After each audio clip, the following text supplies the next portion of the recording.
Picture this. It's 1806. You're John Colter, and you're running naked across 40 miles of Montana wilderness. Your feet are bleeding. Thorns are embedded in your flesh. And behind you, Blackfeet warriors who want you dead. But here's what gets me about this story. Hidden back in Colter's abandoned pack, wrapped carefully in oilcloth, were 3 letters from a St. Louis merchant's daughter. 3 letters, the only words of tenderness this man had seen in 2 years of complete isolation. Now think about that for a moment. This is what courtship looked like at the edge of the world. This is romance, when civilization is 1,000 miles away, and you might not see another white face for years at a time. These mountain men weren't just exploring unmapped territory. They were creating entirely new ways of being human.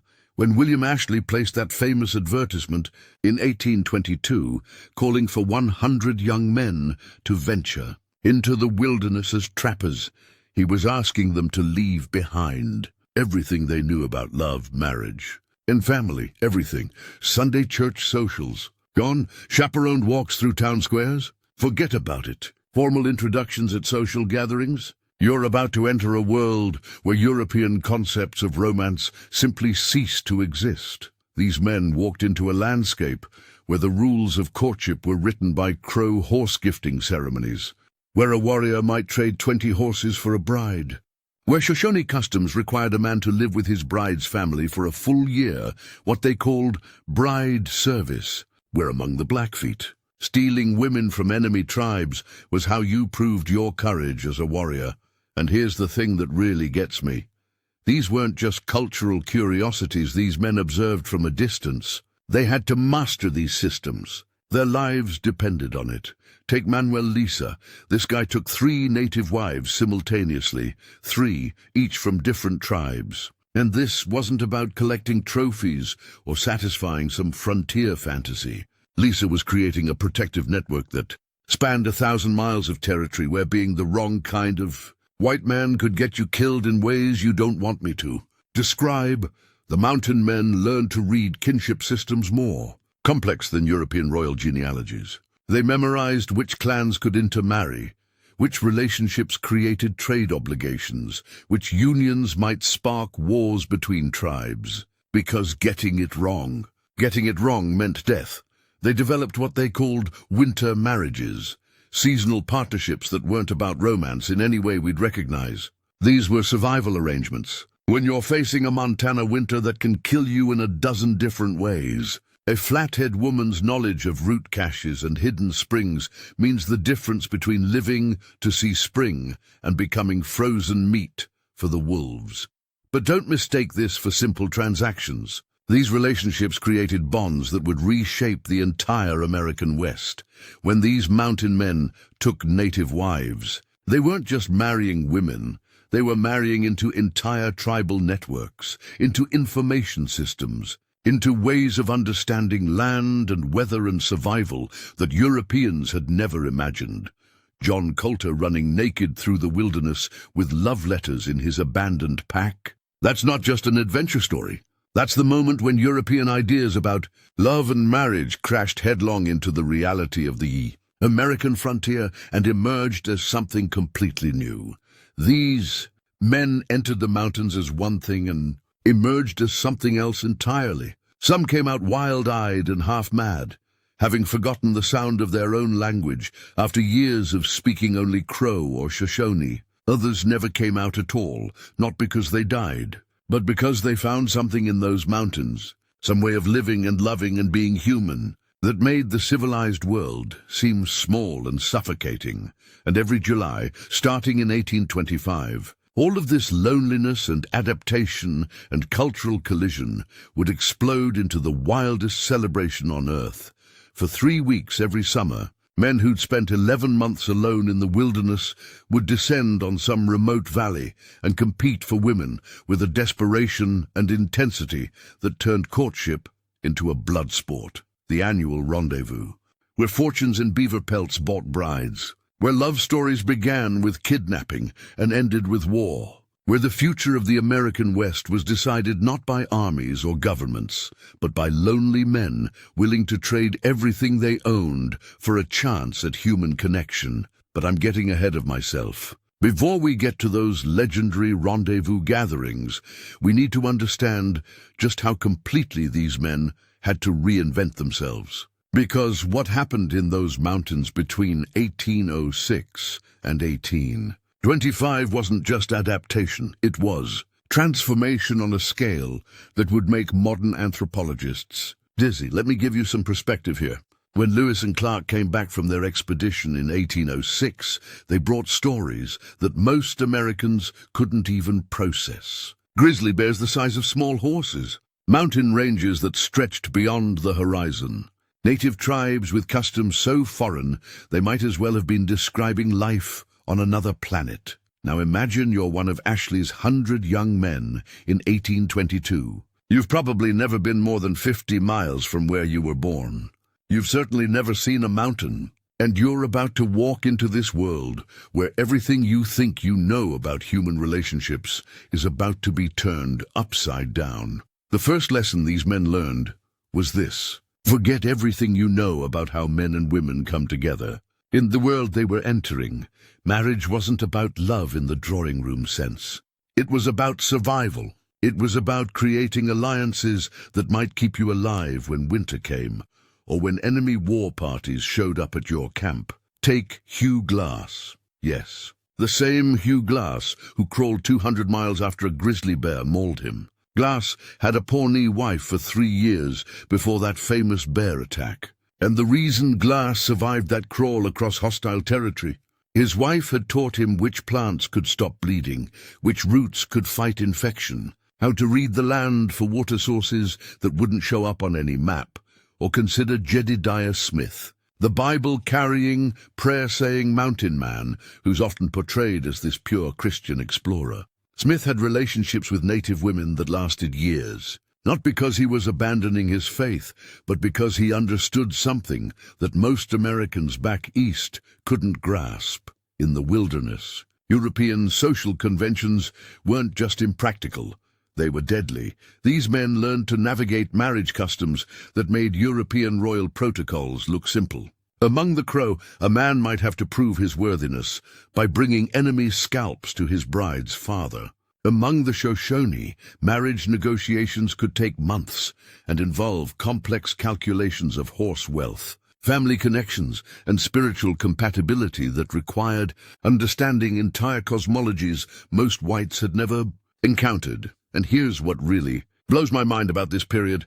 These weren't just casual hookups or temporary arrangements. Many of these relationships lasted decades. Some mountain men learned native languages so thoroughly they thought in those languages. They raised children who spoke 3 or 4 languages fluently, who understood both worlds completely. Jim Beckwourth, African-American mountain man adopted into the Crow Nation, became a war chief.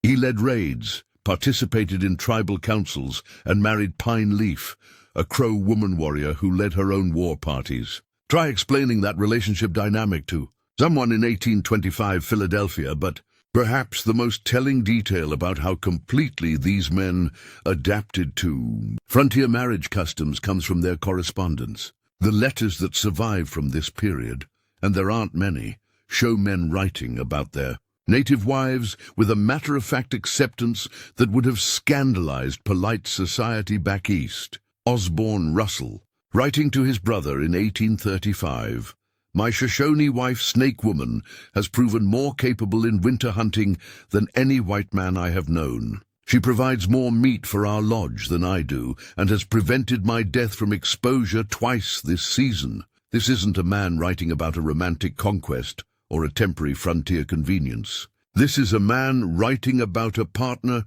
whose skills and knowledge have kept him alive. In Russell's world, that kind of practical partnership had become the foundation of what marriage meant. The transformation went both ways, of course. Native women who married mountain men often found themselves navigating European customs that were just as foreign to them. They learned to cook with metal pots, to value European trade goods, to understand the strange white obsession with beaver pelts that drove this entire economic system.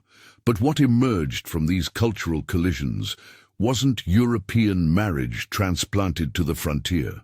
And it wasn't simply native marriage practices adopted by white men. It was something entirely new, a hybrid system that drew from both traditions while belonging fully to neither. These winter marriages, these cross-cultural unions, these survival partnerships, they created a generation of children who understood multiple worlds, who could translate between cultures, who would become the guides and interpreters and negotiators that made further Western expansion possible. In a very real sense, the mixed-blood children of mountain men and native women became the bridges between civilizations. And every year, as spring turned to summer, all of this complexity, all of this cultural mixing, all of this desperate loneliness and hard-won adaptation would concentrate into 3 weeks of absolute madness in some remote mountain valley. The rendezvous,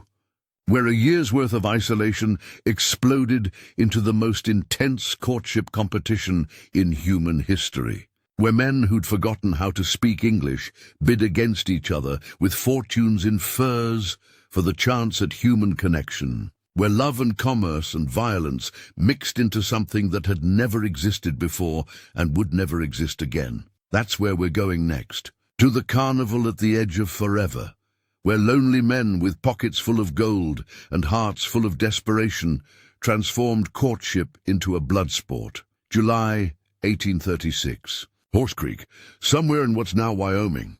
For 51 weeks of the year, this valley is empty except for wind and grass and the occasional elk herd. But for 3 weeks in summer, it becomes the wildest place on earth. Picture this scene. Over 3,000 people have converged on this remote spot. Mountain men who haven't seen another white face in 11 months. Native families from 16 different tribes. Mexican traders with packed trains of goods. British competitors keeping careful notes for their home offices. And scattered throughout this crowd, European tourists who've traveled 6,000 miles just to witness what one called the most extraordinary spectacle in the New World. This is Rendezvous. And what's about to happen here will make everything you think you know about frontier romance look tame. The numbers alone should tell you something. 3,000 people.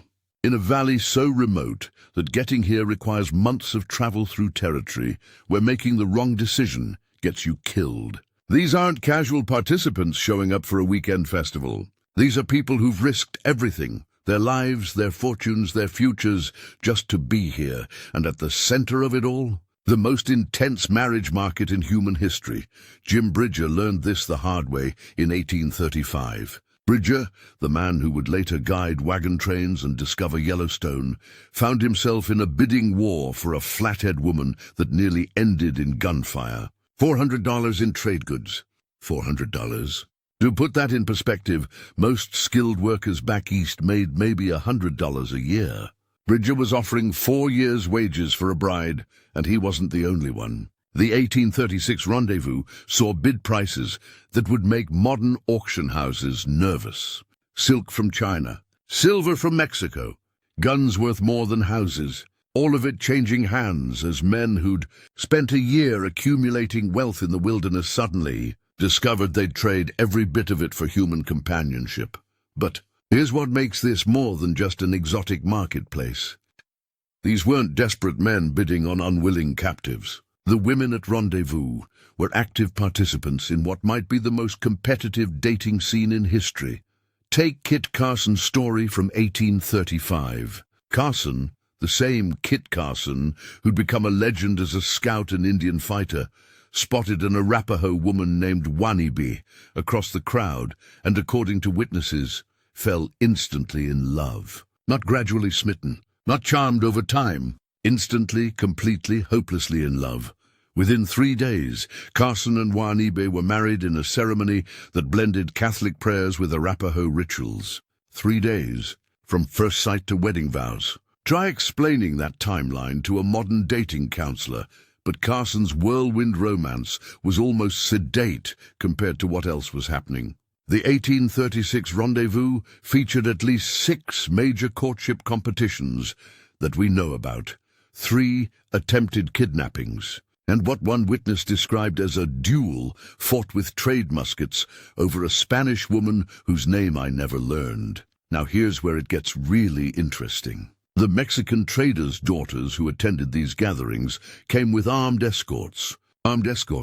Their fathers understood something that American mythology tends to gloss over: men who'd spent 11 months alone in the wilderness, with a year's earnings burning holes in their pockets, might attempt anything for female company, and the inflation was real. Bride prices doubled between 1830 and 1835, as beaver became scarce and competition intensified. What cost $50 in trade goods in 1830 might require $100 by 1835. Supply and demand operating in the most human arena possible, but don't think for a moment that women were just passive prizes in this system. Many native women used rendezvous to escape unwanted tribal marriages. Some became wealthy traders in their own right, accumulating goods and influence that gave them power unimaginable in either white or native society.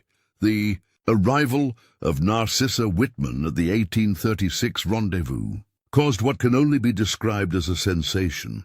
Whitman, traveling with her missionary husband, became the first white woman to cross the continental divide. Word of her presence spread so fast that men rode 200 miles just to glimpse her. 200 miles through hostile territory, just to see a white woman.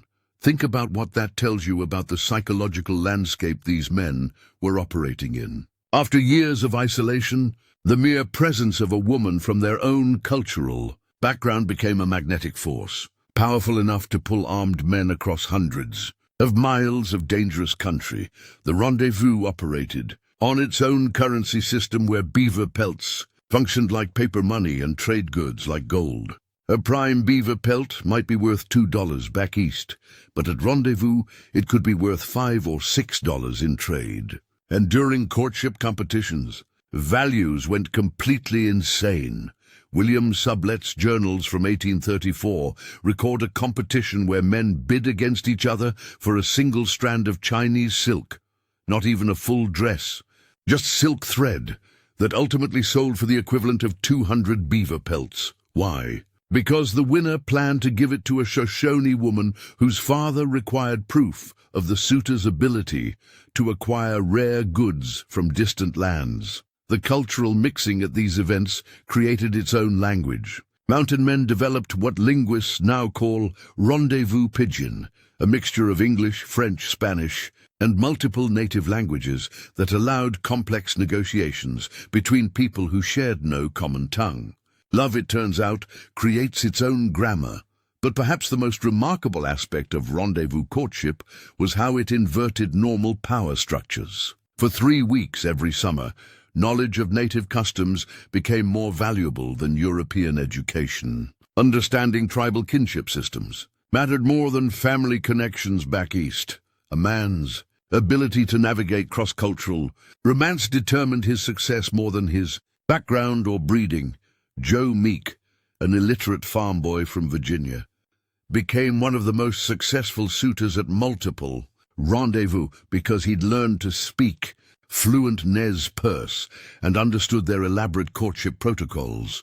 Meanwhile, college-educated men from prominent Eastern families found themselves completely out of their depth, unable to compete with mountain men who understood the cultural terrain. The 1837 rendezvous saw something unprecedented: organized competitions, where native women judged white suitors based on their understanding of tribal customs. Horse racing where technique mattered more than speed.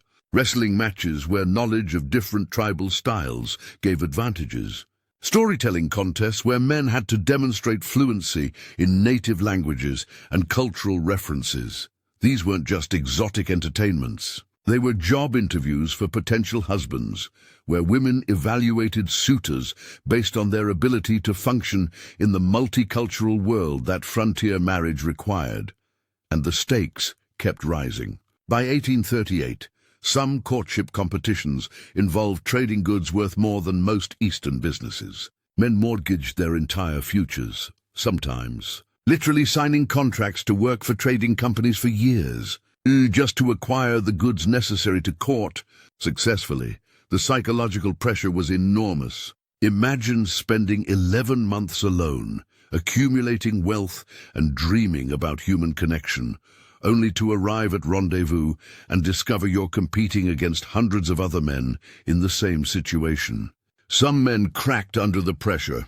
The 1837 rendezvous saw at least 3 men attempt suicide after unsuccessful courtships, and several others disappear into the wilderness rather than face the humiliation of rejection. But for those who succeeded, for those who navigated the complex cultural negotiations and emerged with brides, they found themselves part of something unprecedented in human history. Marriages that bridged entire civilizations, relationships that created new ways of being human. The children born from rendezvous courtships would grow up speaking multiple languages, understanding different worldviews, serving as translators and negotiators in a rapidly changing West.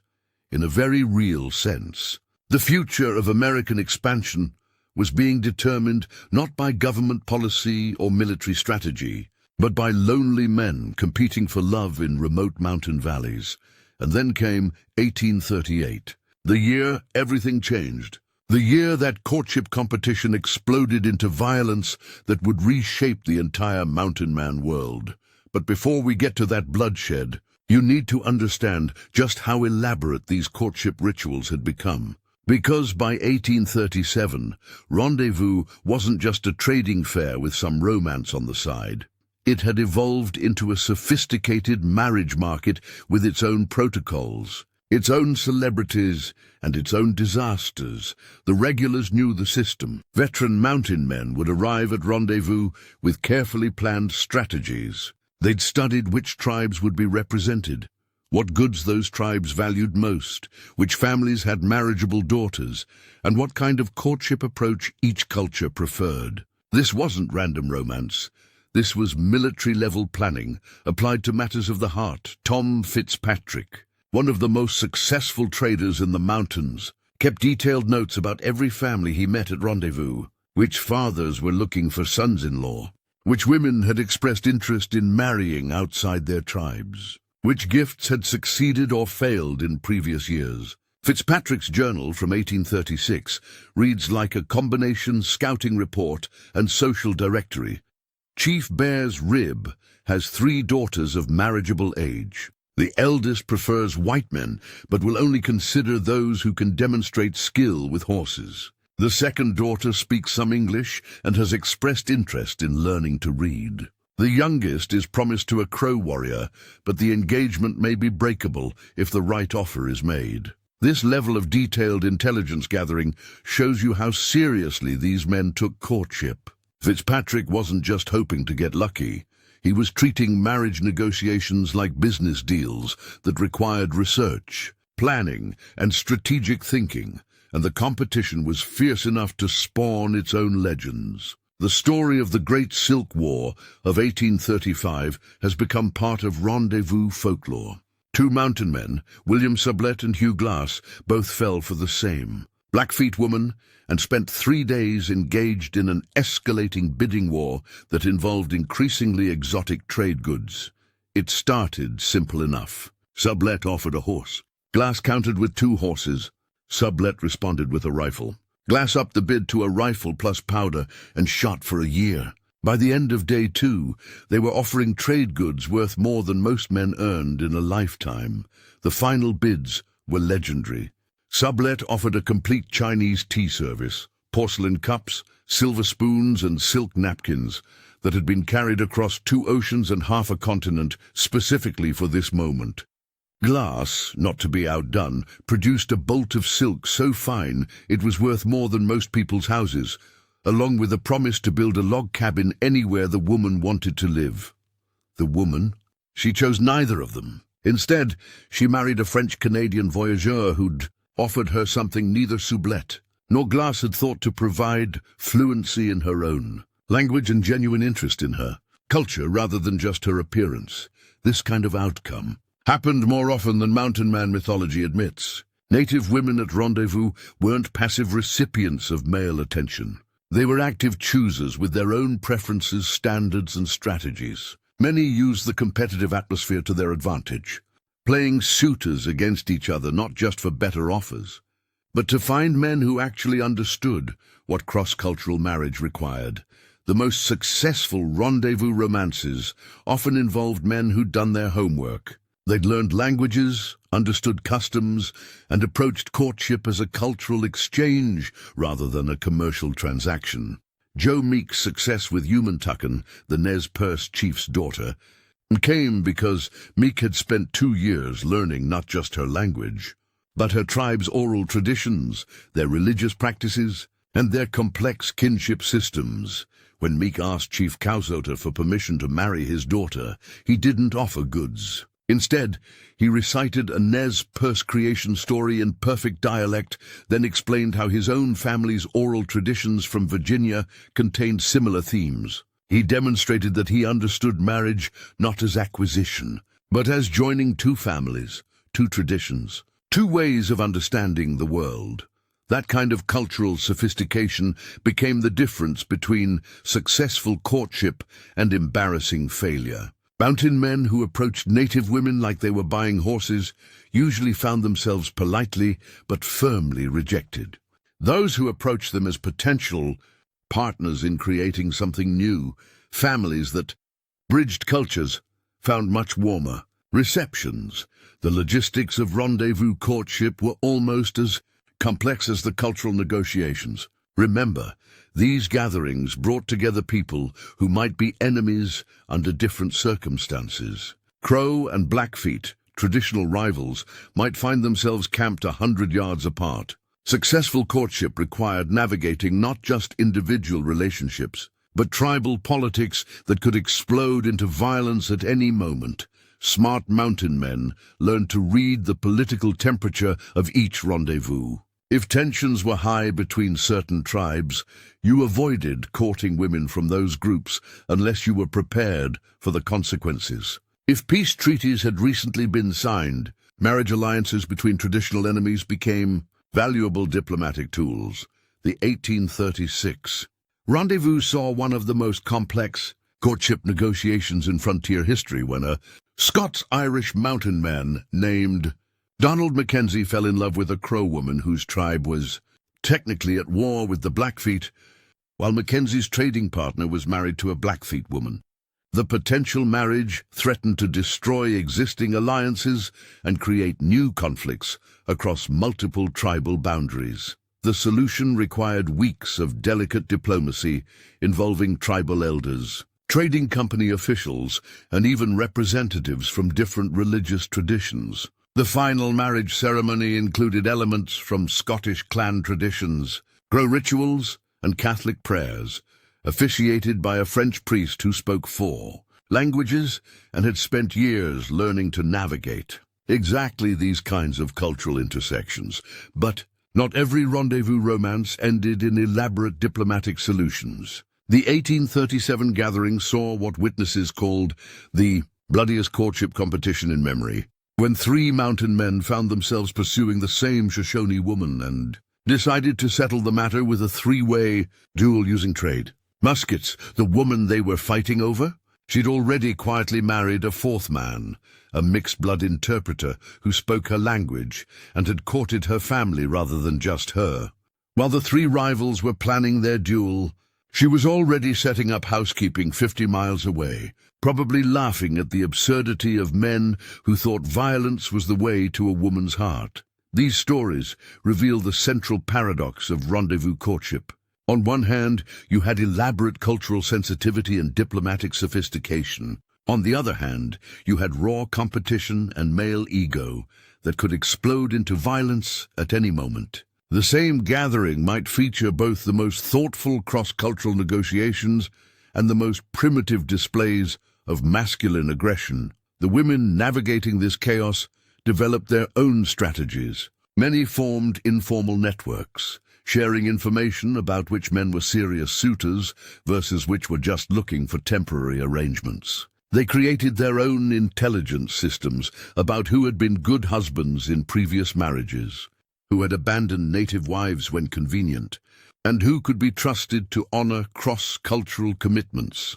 Some native women became legendary for their ability to manage multiple suitors without creating conflicts. A Flathead woman known to mountain men as Diplomat reportedly had 7 serious suitors at the 1837 rendezvous and managed to keep all of them friendly while making her choice. Her method? She treated courtship like treaty negotiations, making clear that any man who created problems for other suitors would be immediately eliminated from consideration. By 1838, rendezvous had evolved into something unprecedented in human history, a temporary city devoted entirely to cross-cultural romance, where the normal rules of both white and native society were suspended in favor of something entirely new. For 3 weeks every summer, the American frontier became a laboratory for new ways of bringing different peoples together. And then came the year when all of that careful diplomacy, all of that cultural bridge building, all of that delicate negotiation collapsed into violence that would change everything.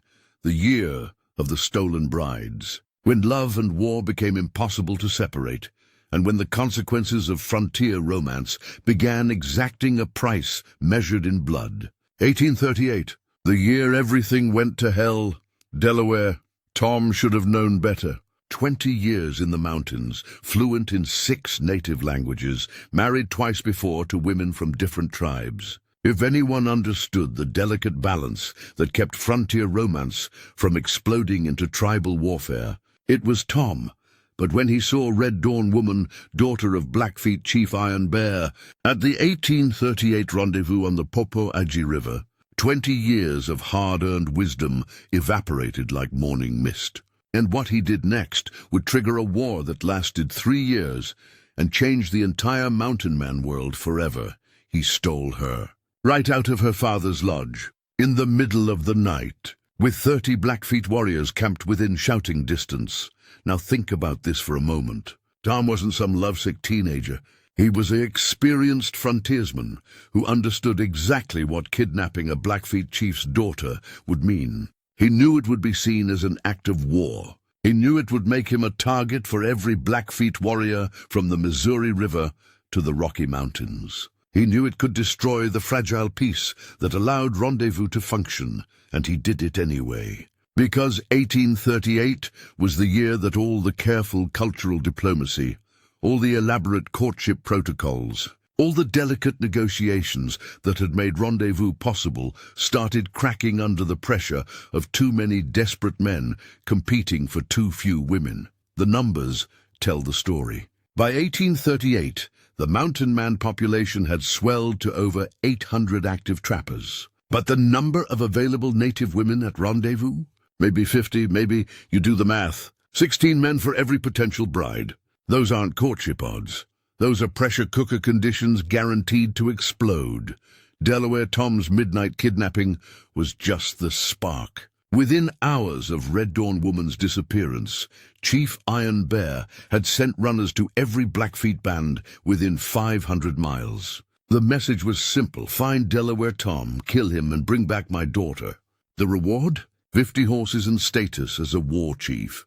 Tom had maybe a 6-hour head start. He used it well. Racing north through country he knew like his own face, Red Dawn Woman on the horse behind him, Tom pushed toward the Missouri River breaks, where he hoped the maze of canyons and coulees might give them sanctuary. But here's what makes this more than just another frontier adventure story. Red Dawn Woman wasn't a passive victim being carried off against her will.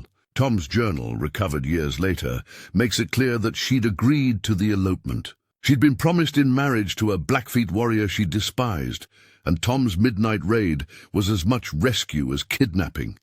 That detail changes everything. Because if Red Dawn Woman had been taken against her will, Tom would have been just another criminal fleeing justice. But if she'd chosen to leave, if this was a love story rather than a crime story, then Chief Iron Bear wasn't just pursuing a kidnapper. He was hunting down his daughter's chosen husband, The pursuit lasted 60 miles. Tom and Red Dawn Woman racing north with 30 Blackfeet warriors behind them. And not just any warriors. Iron Bear had assembled some of the finest horsemen and trackers on the Great Plains. Men who could follow a trail over solid rock, who could run horses to death and still have energy to fight. The chase ended at Cutbank Creek, when Tom's horse stepped in a prairie dog hole and went down hard. Tom and Red Dawn Woman found themselves on foot, surrounded, with no way out except through the warriors who wanted them dead. What happened next became legend. Instead of surrendering or begging for mercy, Tom did something that surprised everyone. He challenged Iron Bear to single combat for the right to marry Red Dawn Woman. One-on-one, winner takes all. Loser dies. Iron Bear could have laughed and ordered his warriors to kill Tom on the spot. Instead, something in Tom's gesture, the sheer audacity of a white man challenging a Blackfeet chief to honorable combat, made him agree. The fight would happen at sunset. Traditional weapons only. No interference from anyone. They fought with war clubs and knives for over an hour, while Red Dawn Woman and 30 Blackfeet warriors watched. Tom, younger and stronger, but fighting in the Blackfeet style he'd learned from other tribes. Iron Bear, older but fighting on his home ground with weapons he'd mastered since childhood. When it ended, Iron Bear lay dead, and Tom barely alive, bleeding from wounds that should have killed him. By Blackfeet law, Tom had won the right to marry Red Dawn Woman, but by killing a respected chief, he'd also guaranteed that every Blackfeet warrior in the northern Rockies would hunt him for the rest of his life. Tom's victory at Cutbank Creek might have ended his personal romantic crisis, but it triggered something much larger. Because Iron Bear wasn't just any chief, he was one of the key negotiators who'd made peaceful trade between mountain men and the Blackfeet possible. His death shattered treaties that had taken years to establish.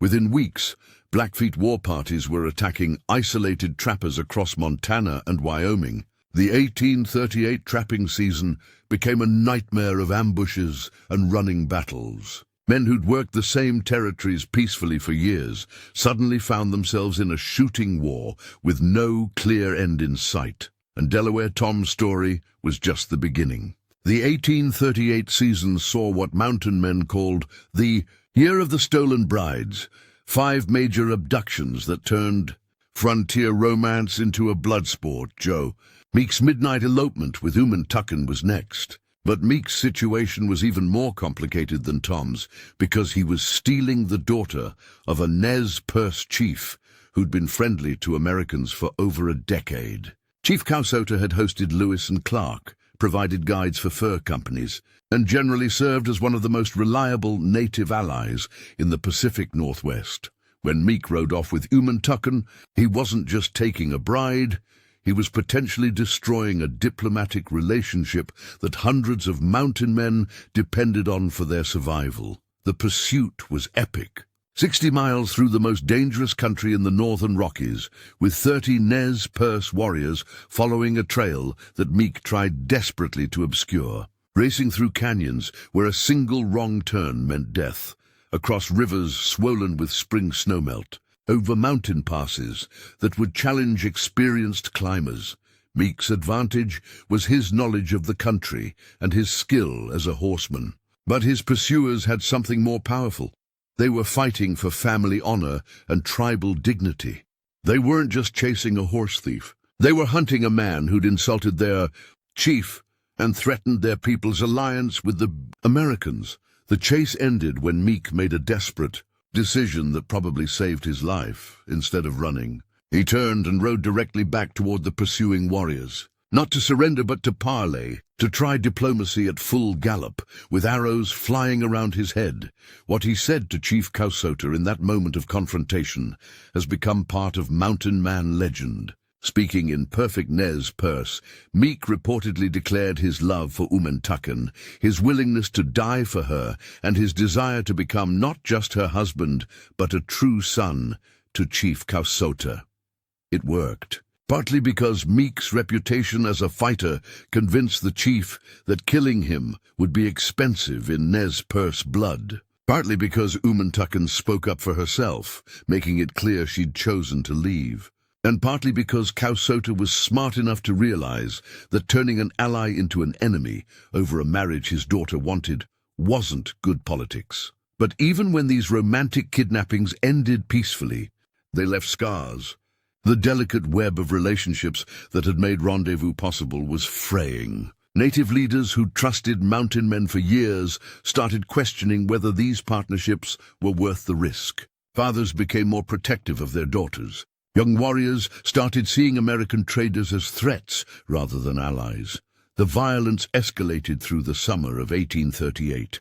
Pegleg Smith's attempt to maintain wives in 3 different tribes simultaneously sparked an intertribal conflict that closed an entire trapping region for 2 seasons. When the Crow discovered that Smith was also married to Shoshone and Flathead women, they saw it not as polygamy, but as betrayal. He was sharing Crow family secrets with traditional enemies. The resulting conflict involved over 200 warriors from 3 tribes and lasted 6 months.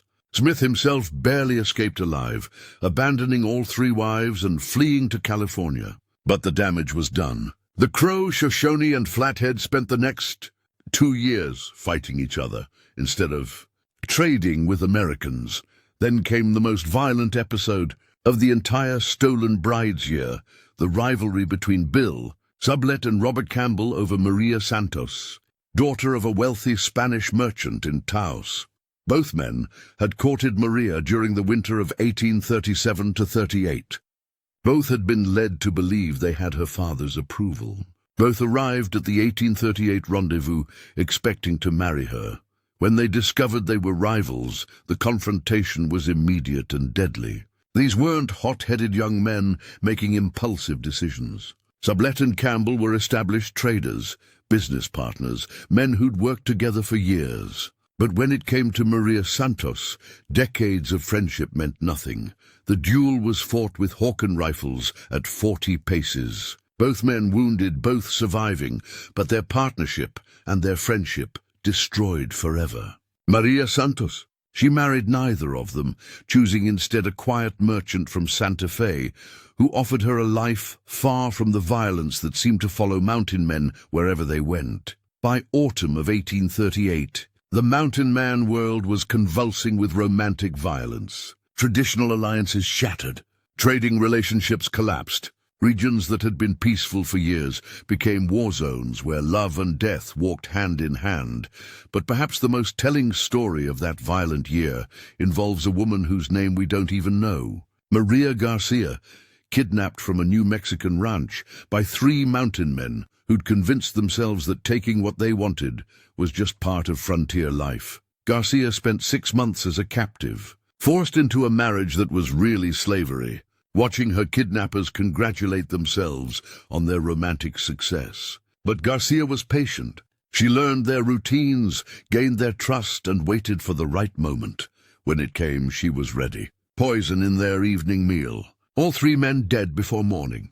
Garcia took their horses, their weapons, and their furs, and rode home to New Mexico. When asked later why she'd waited so long to act, she reportedly said, "I wanted to be sure they would all be together when they died." That story, a woman taking deadly revenge on the men who'd stolen her life, became a warning that echoed through every trapping camp in the Rockies. The easy violence that some mountain men had embraced was starting to produce consequences they hadn't anticipated. Because here's what the mythic West never tells you about this period. Violence has a way of spreading. When men solve romantic problems with kidnapping and murder, when courtship becomes warfare, when love stories require body counts, the entire fabric of society starts to unravel. The women who survived this chaos, both native and Hispanic, were about to become the real power brokers of the Mountain Kingdom. They'd learned to navigate violence, to accumulate wealth, to build networks that could survive when the men who thought they owned the frontier discovered they'd created a world too dangerous for anyone to control. The ripple effects of the 1838 violence went far beyond individual tragedies. What mountain men had created through years of careful cultural negotiation was being destroyed in months of romantic warfare. And the consequences would reshape the entire American frontier. Consider what happened to the rendezvous system itself. For 15 years, these annual gatherings had functioned because all parties, mountain men, native tribes, Mexican traders, even British competitors, trusted that certain rules would be followed. Violence might happen, but it would be controlled. Romance might be competitive, but it wouldn't destroy existing alliances. Individual conflicts wouldn't escalate into tribal wars. 1838 shattered that trust. By autumn, several major tribes announced they wouldn't attend future rendezvous. The risk had become too great. Why expose your daughters to men who might kidnap them? Why trade with people who turned marriage negotiations into death matches? The numbers tell the story. The 1839 rendezvous attracted barely half the participants of previous years. The 1840 gathering was smaller still. What had been the largest annual gathering in the American West was dying, killed by the romantic violence that had made love stories into war stories. But the violence revealed something else about frontier society that the mythology tends to ignore: how completely these relationships had become integrated into the political and economic systems of the West. When Delaware Tom killed Chief Iron Bear, he wasn't just ending one man's life. He was destroying trading relationships that involved thousands of people and millions of dollars in goods. Iron Bear had been more than a chief. He'd been a diplomatic broker who'd negotiated peace between the Blackfeet and American traders. His death meant that agreements protecting isolated trappers no longer held. Supply routes that had been safe for years became death traps. Trading posts that had operated peacefully suddenly required armed guards. The Blackfeet response was swift and comprehensive. They didn't just hunt Delaware Tom. They launched a coordinated campaign against American trappers throughout their territory. The autumn of 1838 saw over 40 mountain men killed in what the Blackfeet called the cleansing. Entire trapping operations abandoned their equipment and fled south. American Fur Company records from this period show the devastating economic impact. Revenues from Blackfeet territory dropped by 70% between 1838 and 1839.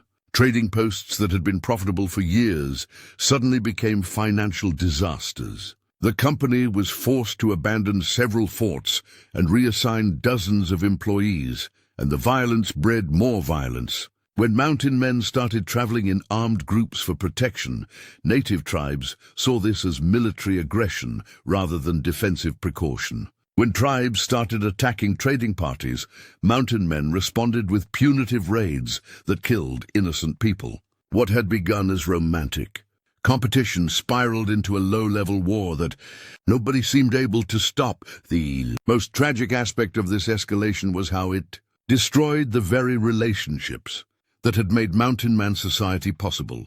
Mixed-blood children found themselves caught between cultures that were increasingly hostile to each other. Native women married to mountain men faced suspicion from their own tribes. Mountain men with native wives discovered that their families made them targets rather than allies. Rufus Sage's journal from 1839 captures the psychological toll this violence took on mountain man families. Sage describes watching his Cheyenne wife, River Woman, kill 3 Pawnee attackers while defending their children during a raid on their winter camp. She dispatched them with the efficiency that would have impressed a professional soldier, Sage wrote. Then, an hour later, I found her singing lullabies to our infant daughter as if death and tenderness were simply different aspects of the same day. This wasn't unusual. The violence of 1838 had created a world where love and war intertwined daily. Mountain men's wives became warriors out of necessity.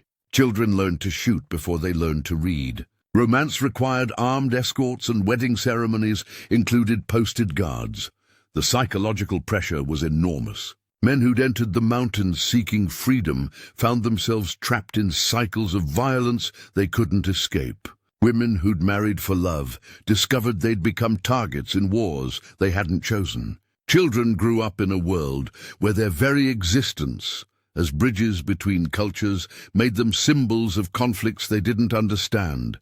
Some families cracked under the strain.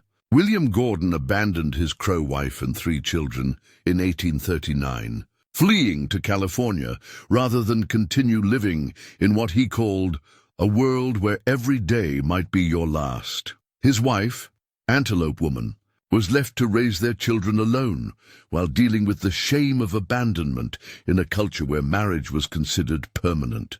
Other families became stronger. The violence taught them that they could only depend on each other. Hugh Monroe and his Blackfeet wife, Running Eagle, developed their own private army, an extended family network of relatives and allies who could mobilize 30 armed fighters within hours of any threat. They survived the chaos of 1838 and 39 by essentially becoming their own tribe, but perhaps the most significant long-term consequence of the Romantic violence was how it changed the balance of power between men and women in mountain society. When survival required constant vigilance, when families faced daily threats, when men might be killed at any moment, women had to become more than wives and mothers. They had to become warriors, traders, diplomats and leaders.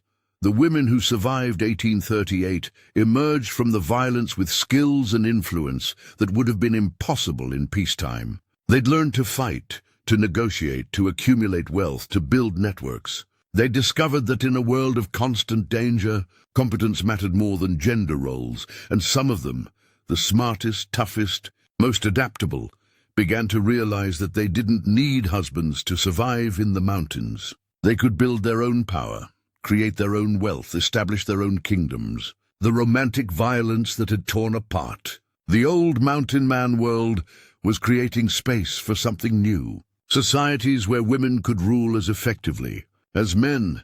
Pine Leaf of the Crow Nation was already demonstrating this possibility. Married to mountain man Jim Beckwourth, but functioning as an independent war chief, she led raids involving over 100 warriors, while maintaining a trading operation that moved thousands of dollars in goods annually. Pine Leaf wasn't just a successful wife, she was a head of state. Josette Belancourt, the Ojibwe wife of a French-Canadian trapper, had used the chaos of 1838 to expand her trading empire. While men fought over women, Belancourt quietly negotiated contracts, established credit relationships, and built a commercial network that spanned from St. Louis to Montreal. By 1839, she was employing 30 people and keeping accounts in 3 currencies. These women understood something that many of the violent men did not, that sustainable power came not from conquest but from creating value. While mountain men destroyed relationships through romantic warfare, women like Pine Leaf and Belancourt built relationships that generated wealth and influence. The 1838 violence had revealed the limits of the mountain man approach to frontier life. You could kidnap brides, fight duels, and wage romantic wars, but eventually the costs became too high. The very aggression that some men thought made them powerful was actually making them vulnerable.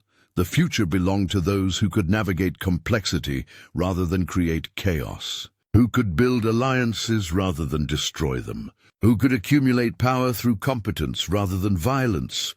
The future, in other words, belonged to the queens of the mountain kingdom. Women who'd learned to survive romantic warfare and emerged ready to rule the world that violence had created. That's where we're going next. To the rise of the women who turned survival into empire, who built power from the wreckage of romantic warfare, and who proved that in the mountains, queens could rule just as effectively as kings. Pine Leaf was leading a war party of 120 Crow warriors when she got the news that would change everything. Her husband, Jim Beckwourth, had been captured by the Blackfeet, tortured. Probably dead by now, most women would have mourned. Pine Leaf mobilized an army. Within 6 hours, she'd assembled the largest native war party in Montana Territory, over 300 warriors from 4 different tribes, united under the command of a woman who spoke 6 languages, managed a trading empire, worth more than most Eastern businesses, and had never lost a battle. This was 1841, 3 years after the Romantic violence of 1838 had torn apart the old mountain man world. And from the wreckage, women like Pineleaf had built something unprecedented in human history. Societies where female power wasn't the exception, it was the rule. Here's what makes Pineleaf's story remarkable. She wasn't just a successful wife or a lucky widow who inherited her husband's wealth. She was a self-made ruler who'd built her own kingdom in the space between white and native society, where traditional gender roles had collapsed under the pressure of survival. The rescue of Jim Beckwourth became legend. Pineleaf's combined force struck the Blackfeet winter camp at dawn, fighting with a coordination that amazed even experienced military observers. She planned the attack like a chess master, diversionary raids to draw off defenders, a main assault that hit the camp's weakest point, escape routes planned for every possible contingency. They found Beckwourth alive but barely recognizable. 3 days of torture had left him unable to walk, speak, or recognize his own wife. Pineleaf's warriors carried him out, while she personally held off the Blackfeet pursuit, fighting a running battle across 40 miles of winter wilderness that left 18 enemy warriors dead and established her reputation as the most dangerous woman in the Northern Rockies. But here's the thing that really gets me about Pineleaf's story. Rescuing her husband was just the beginning. While Beckwourth recovered from his wounds, Pineleaf was building something larger. She was creating a new model of frontier leadership that combined military power with commercial success, diplomatic skill with warrior courage. By 1842, Pineleaf controlled more territory than some territorial governors. Her trading posts stretched from the Missouri River to the Yellowstone, moving goods worth tens of thousands of dollars annually. She maintained diplomatic relationships with 12 different tribes, while commanding military forces that could mobilize over 500 warriors within a week. And she wasn't alone. Across the Mountain West, women were emerging from the chaos of the late 1830s, with power that would have been unimaginable in Eastern society. The violence that had destroyed the old mountain man world had created opportunities for those smart enough and tough enough to seize them. Take Josette Belancourt, the Ojibwe wife of French-Canadian trader Pierre Belancourt. When Pierre was killed in a trading dispute in 1839, conventional wisdom said Josette should return to her tribe or find another husband for protection. Instead, she took control of Pierre's trading operation and expanded it into an empire. Within 3 years, Josette was running the largest native-controlled trading company in the Northern Plains. She employed over 30 people, French voyageurs, American mountain men, mixed-blood interpreters, and native guides. She maintained credit relationships with suppliers from St. Louis to Montreal, kept accounts in 3 currencies, and spoke 6 languages fluently. But Josette's real genius was political. She understood that successful business in the post-1838 world required more than just trading skill. It required the ability to navigate the complex web of tribal conflicts, territorial disputes, and cultural tensions that the Romantic violence had created. So Josette became a peacemaker. When the Assiniboine and Crow nearly went to war over a boundary dispute in 1843, it was Josette who negotiated the settlement. When mixed-blood families found themselves caught between hostile tribes, it was Josette who created safe havens where they could survive. When the American Fur Company needed someone to broker agreements with hostile tribes, they came to Josette. Her method was brilliantly simple. She made herself indispensable to everyone. Tribes needed her trading goods. Mountain men needed her diplomatic connections. Trading companies needed her knowledge of native politics. By making herself the essential link between different worlds, Josette created a power base that no one could challenge.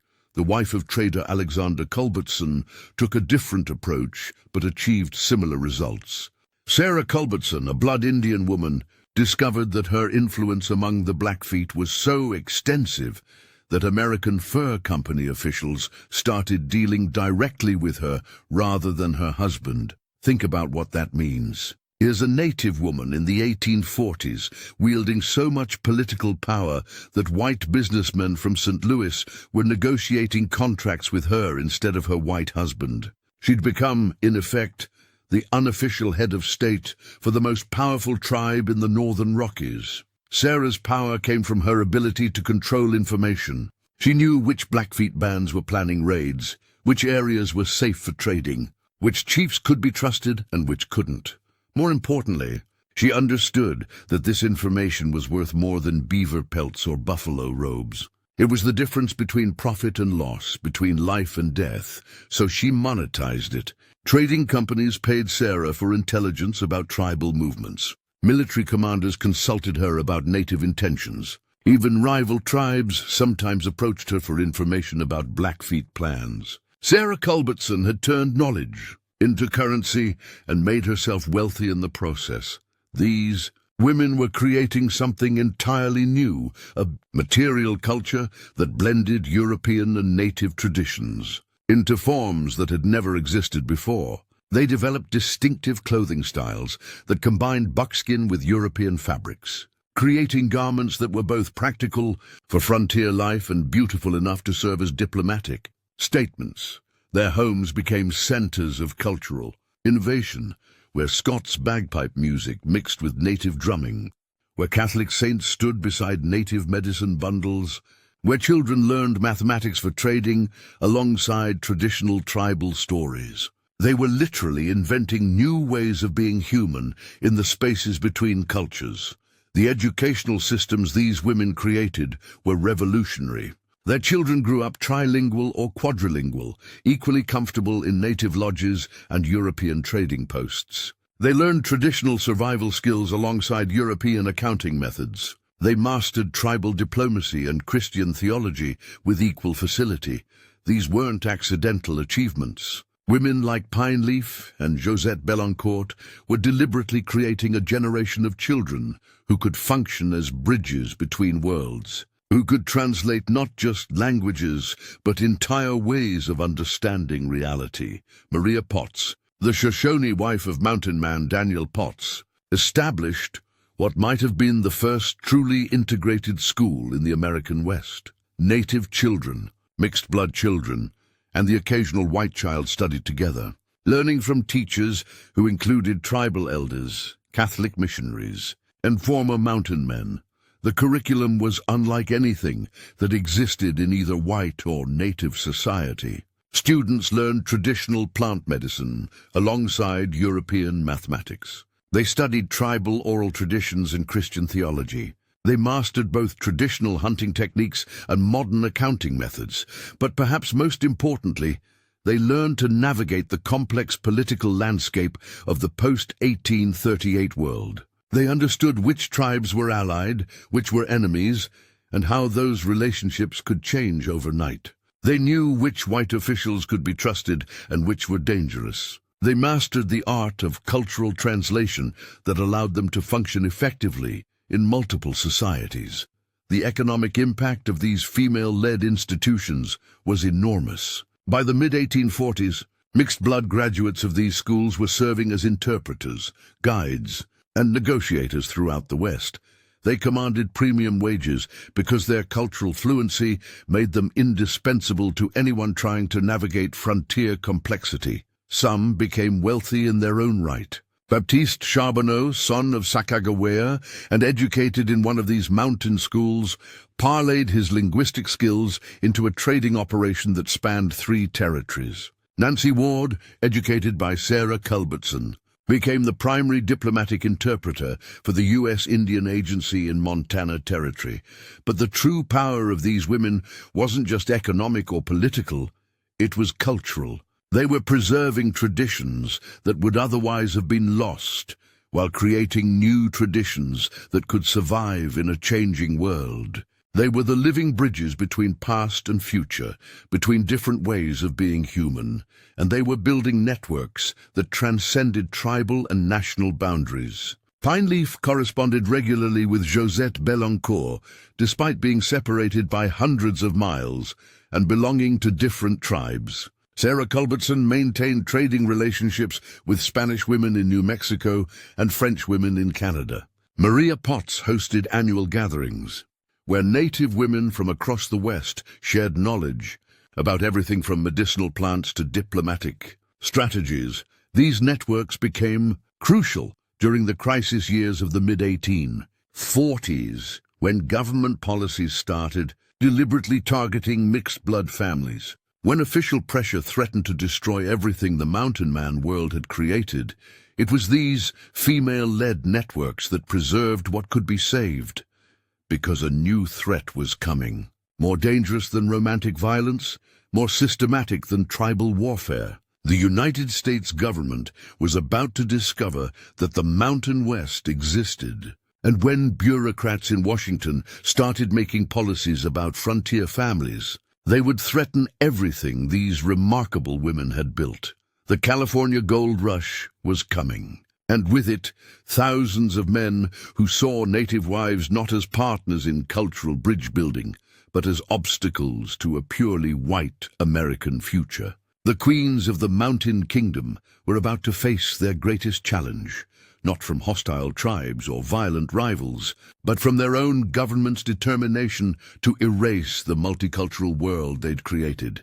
That's where we're going next. To the systematic destruction of mountain society, when the United States decided that the complex, multicultural families these women had built were incompatible with American civilization. When love became a political liability and mixed-blood children became evidence of national failure, the scope of what these women accomplished becomes even more remarkable when you understand the obstacles they overcame. They weren't just building businesses and schools and diplomatic networks in a peaceful frontier setting. They were doing all of this while navigating the constant threat of violence, the ongoing tribal conflicts, and the cultural prejudices of both white and native societies.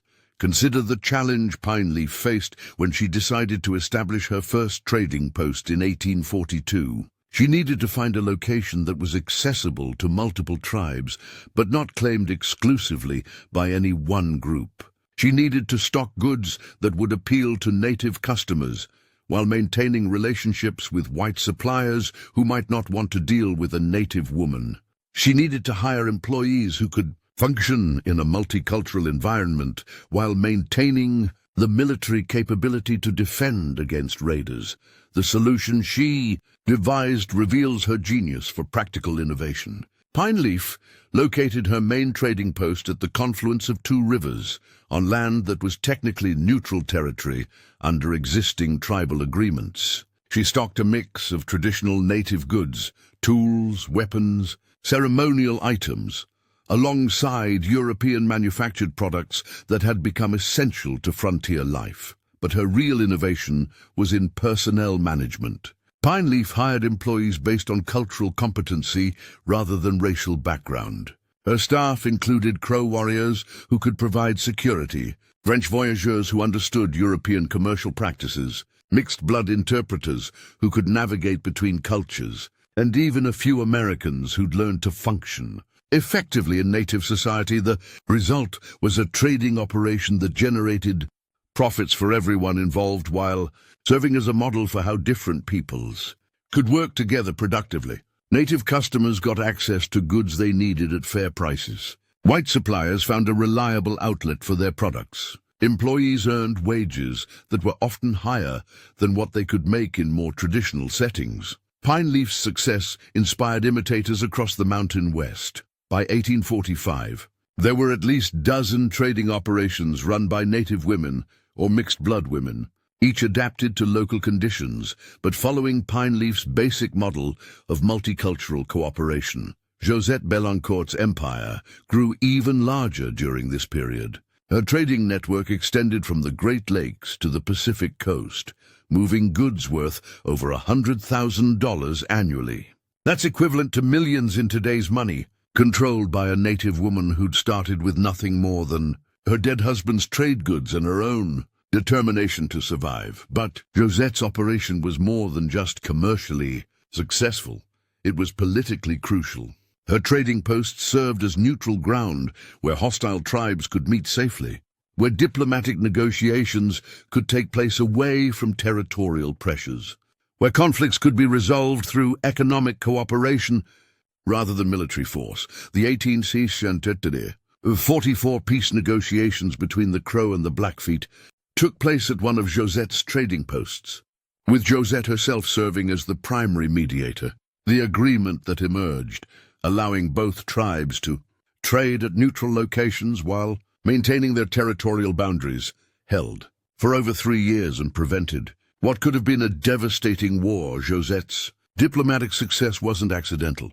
She'd spent years studying the art of negotiation, learning how different tribes made decisions, understanding what kinds of agreements were likely to hold and what kinds would collapse under pressure. She'd become, in effect, a professional diplomat, operating in a world that didn't officially recognize such a role.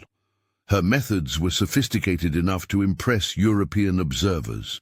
Sir William Drummond Stewart, a Scottish nobleman who travelled through the American West in the 1840s, wrote extensive notes about Josette's operation.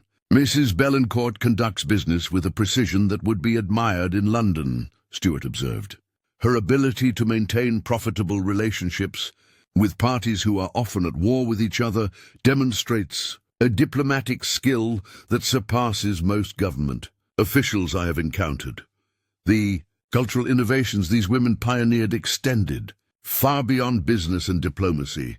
They were creating new forms of art, new styles of architecture, new approaches to education and child-rearing that blended traditions in ways that had never been attempted before. Pine Leaf's Lodge, for instance, combined traditional Crow construction techniques with European decorative elements and practical innovations borrowed from other tribes. The result was a structure that was larger and more comfortable than traditional native dwellings, while remaining portable enough to move when necessary. Visitors described walls decorated with painted buffalo robes alongside European mirrors, sleeping areas furnished with both native and European textiles, and cooking facilities that could prepare meals according to multiple culinary traditions. These hybrid domestic spaces became centers of cultural exchange, where different ways of living were tested and refined. Children growing up in these environments learned to appreciate multiple aesthetic traditions, to understand that there were many ways to solve practical problems, to see cultural difference as a source of strength rather than conflict. The religious innovations were equally remarkable. Many of these women created spiritual practices that incorporated elements from Christianity, traditional native religions, and sometimes Islamic or Jewish traditions encountered through contact with diverse trading communities. These weren't casual syncretisms, but sophisticated theological systems that addressed the spiritual needs of people living between cultures. Sarah Culbertson developed what she called the medicine of the sacred art, a practice that combined Catholic devotional techniques with traditional Blackfeet spiritual practices. Her approach attracted followers from multiple tribes and even some white converts who found traditional Christianity inadequate for frontier conditions. The ceremonies Sarah conducted blended traditional Blackfeet purification rituals with Catholic prayers, native healing practices with Christian concepts of redemption, tribal oral traditions with biblical stories. The result was a spiritual system that spoke to people who belonged fully to neither traditional native society nor European Christian culture. These religious innovations weren't just personal spiritual practices.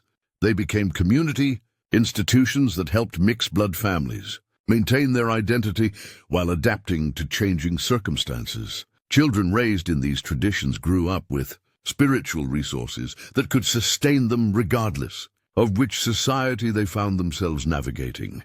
The economic impact of these female-led innovations was substantial enough to attract attention from major commercial interests. By 1845, several Eastern trading companies were specifically seeking partnerships with native women who demonstrated the ability to manage complex multicultural operations. The American Fur Company, which had initially been skeptical of dealing with native women, discovered that their most profitable and stable operations were often those managed by women like Josette Belancourt and Sarah Culbertson. These women understood local conditions, maintained better relationships with native communities, and generated fewer conflicts than male managers who often approached frontier commerce as a form of conquest. This recognition led to formal business partnerships that were unprecedented in American commerce. Josette Belancourt signed a contract with the American Fur Company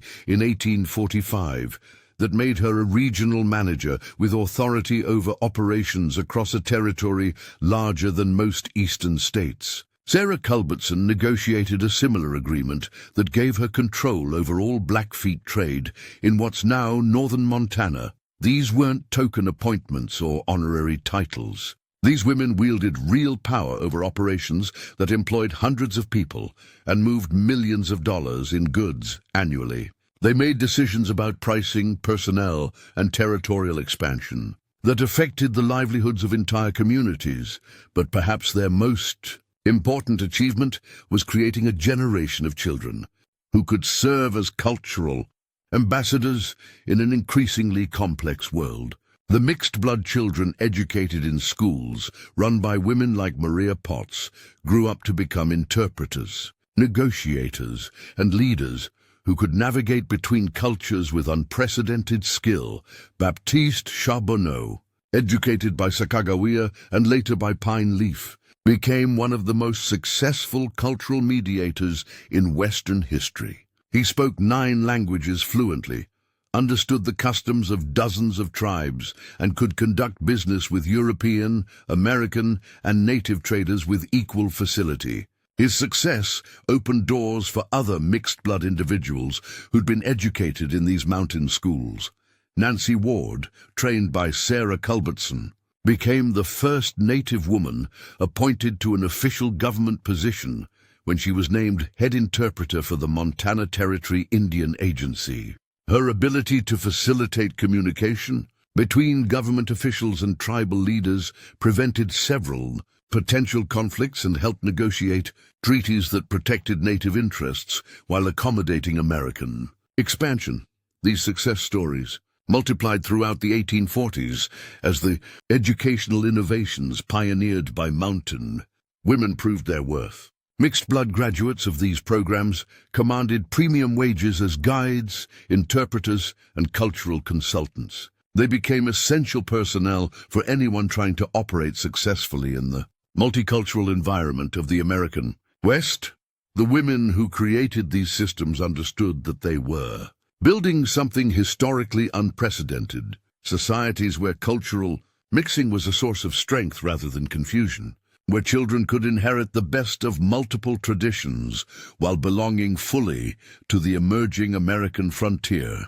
They were proving that assimilation didn't have to mean cultural destruction, that American expansion could accommodate diversity rather than demanding uniformity, that the future of the West could be multicultural rather than simply white. But they were about to discover that not everyone shared their vision. The California Gold Rush was coming, bringing with it thousands of men who saw the multicultural world these women had built not as an achievement to be celebrated, but as a problem to be solved. And behind those gold seekers became a federal government increasingly convinced that American civilization required cultural uniformity, that mixed-blood families represented a threat to national identity, that the complex, sophisticated, multicultural societies these remarkable women had created were incompatible with American progress. The queens of the Mountain Kingdom were about to face their greatest enemy, not hostile tribes or violent rivals, but their own government's determination to create a purely white American West. The systematic destruction was about to begin. That's where we're going next. To the moment when the United States government discovered that the Mountain West existed and decided that everything these women had built would have to be destroyed in the name of American civilization. The mountains were about to weep for everything that would be lost. January 24th, 1849. James Marshall found gold at Sutter's Mill in California, and everything Pine Leaf and Josette Belancourt and Sarah Culbertson had built began to die. Not immediately, not dramatically, but slowly, inevitably, like a wound that bleeds internally until the victim collapses without warning.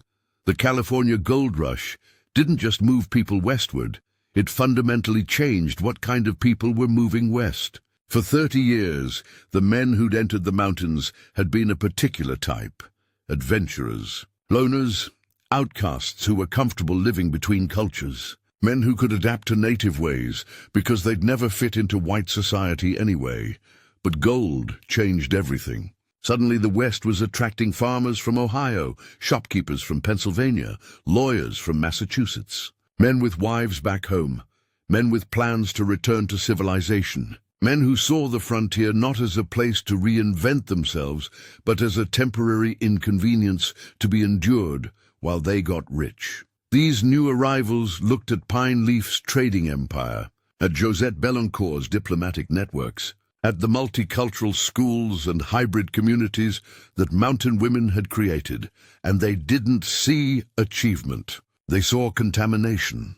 By 1850, Fort Laramie had become a staging ground for one of the most heartbreaking scenes in American history. Hundreds of native women waiting with their children for mountain man husbands who would never return. Some stood by the gates for months, watching every wagon train, hoping to spot a familiar face among the gold seekers heading west. Osborne Russell exemplified the tragedy. 12 years with his Shoshone wife, Snake Woman, 4 children who spoke 3 languages and could navigate equally well in native lodges and white settlements. A partnership that had survived blizzards, bear attacks, and tribal warfare. Russell left for California in 1849 with a promise to return in 1 season. He'd made enough from beaver trapping to finance a mining operation, he said. 1 good year in the goldfields would set them up for life. Snake Woman and the children should wait at their winter camp near the Sweetwater River. He'd be back before the snow melted. Russell never returned. Within 6 months of reaching California, he'd married a white woman in Sacramento. When Snake Woman finally received word of his new marriage 3 years later, she took their 4 children and walked into a Wyoming blizzard. None of them were ever seen alive again. Russell's betrayal wasn't unique, it was typical. The 1849 California gold rush began the systematic abandonment of approximately 8,000 mixed-blood children as mountain men chose gold over family, white respectability over multicultural complexity. And then the government made it official. The 1850 Indian Appropriations Act contained a provision that most Americans never heard about, but that destroyed thousands of lives. It became illegal for white men to live in tribal territories without official permission. The law was supposedly about regulating trade and preventing conflicts, but its real effect was to force mountain men to choose between their native families and their legal status as American citizens. Think about what this meant for someone like Jim Bridger, 30 years in the mountains, married to a Flathead woman, raising mixed-blood children who were fully integrated into both cultures. Under the new law, Bridger could keep his family only by becoming legally stateless, cut off from American society and protection. Or he could remain an American citizen by abandoning the people he'd called family for decades. The Oregon Donation Land Act of 1850 made the choice even starker. 640 acres free to married couples, but only if both partners were white or half-white. The law literally created economic incentives for mountain men to abandon native wives in favor of white women. The legal language was carefully crafted to appear race-neutral while being devastatingly discriminatory. Native wives were excluded not explicitly, but through blood quantum requirements that most couldn't meet. Mixed-blood children found themselves divided from their own siblings. Quarter-blood children could inherit land, while half-blood siblings could not. These weren't abstract policy decisions. They were deliberate attempts to destroy the multicultural world that mountain families had created. Government officials understood exactly what they were doing. Commissioner of Indian Affairs Luke Lea wrote in 1851, "The intermixture of whites and Indians has produced a mongrel race which combines the worst qualities of both parents while exhibiting the virtues of neither. Such unions represent a threat to American civilization and must be discouraged by every legal means available." The abandoned women faced catastrophic losses of status that went far beyond personal heartbreak. Many had broken tribal law by marrying outside their people and couldn't return to their families. They found themselves and their children excluded from both white and native society, belonging nowhere, wanted by no one. Some tried to maintain the trading operations and schools their husbands had abandoned. But without male protection and legal standing, they became targets for violence and exploitation. Pineleaf's trading empire, which had employed hundreds and facilitated peace between tribes, was systematically destroyed by competitors who understood that a native woman had no legal recourse when cheated or attacked. The psychological toll was devastating. Marie Dorion, the Iowa woman who'd accompanied the Astor expedition and later married a French voyageur, watched her mixed-blood children denied education at white schools while being rejected by tribal communities that saw them as contaminated by white blood. She spent her final years trying to establish a school specifically for mixed-blood children. The territorial government denied her request 7 times. Sarah Culbertson, who'd been negotiating with presidents and generals just years earlier, found herself legally powerless when her husband's American business partners seized control of their trading operation after his death. The courts ruled that as a native woman, she had no standing to claim ownership of property acquired during her marriage, even though she'd been the operational manager of the business for over a decade. Some women fought back with a desperation that bordered on madness.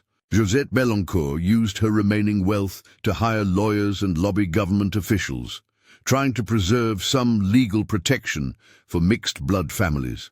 She spent everything she'd accumulated over 2 decades, bankrupting herself in a futile attempt to fight policies designed specifically to destroy everything she represented. Others chose more direct resistance.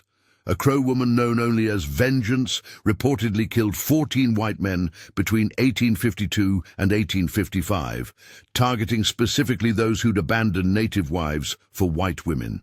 She was never caught, never identified, never brought to trial. She became a ghost story that terrified men who knew they'd betrayed families in pursuit of respectability. But perhaps the most tragic response was suicide. The 1853 winter saw what missionaries called the Great Dying, as dozens of abandoned native women chose death over the humiliation of begging for survival in a world that had suddenly made them invisible. The children suffered most, cut off from tribal communities by their white blood, excluded from white society by their native heritage.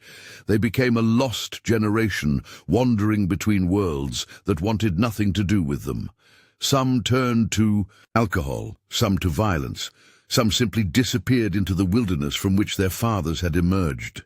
The 1855 census of Montana Territory recorded over 3,000 breeds, mixed-blood individuals who belonged to no recognized community. They lived in ramshackle settlements on reservation borders, in abandoned trading posts, in makeshift camps that existed in the legal and social spaces between defined societies. These breed settlements became laboratories of survival, where people rejected by both cultures created new ways of being human.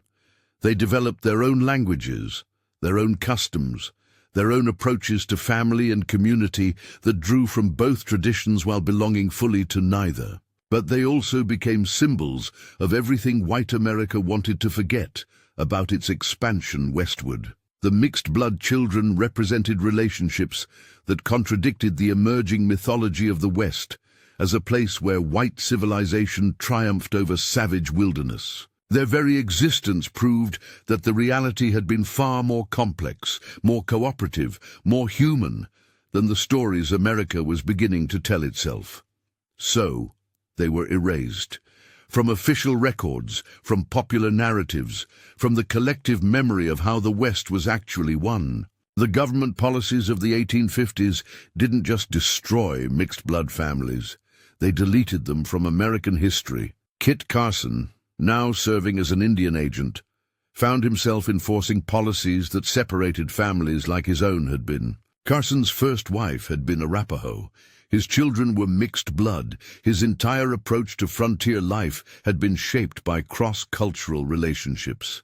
Now he was legally required to implement laws designed to prevent exactly the kind of marriages that had defined his own life. Carson's private letters from this period reveal a man tortured by the contradictions of his position. "I am asked to enforce policies that would have made my own marriage illegal," he wrote to his brother in 1854. "I am required to separate families that mirror my own. I've become an agent of destruction for the very way of life that made me who I am." The 1858 Fort Laramie Treaty created reservations that split mixed families according to blood quantum laws that treated family members as different species. Half-blood children had to remain on reservations, while quarter-blood siblings could leave.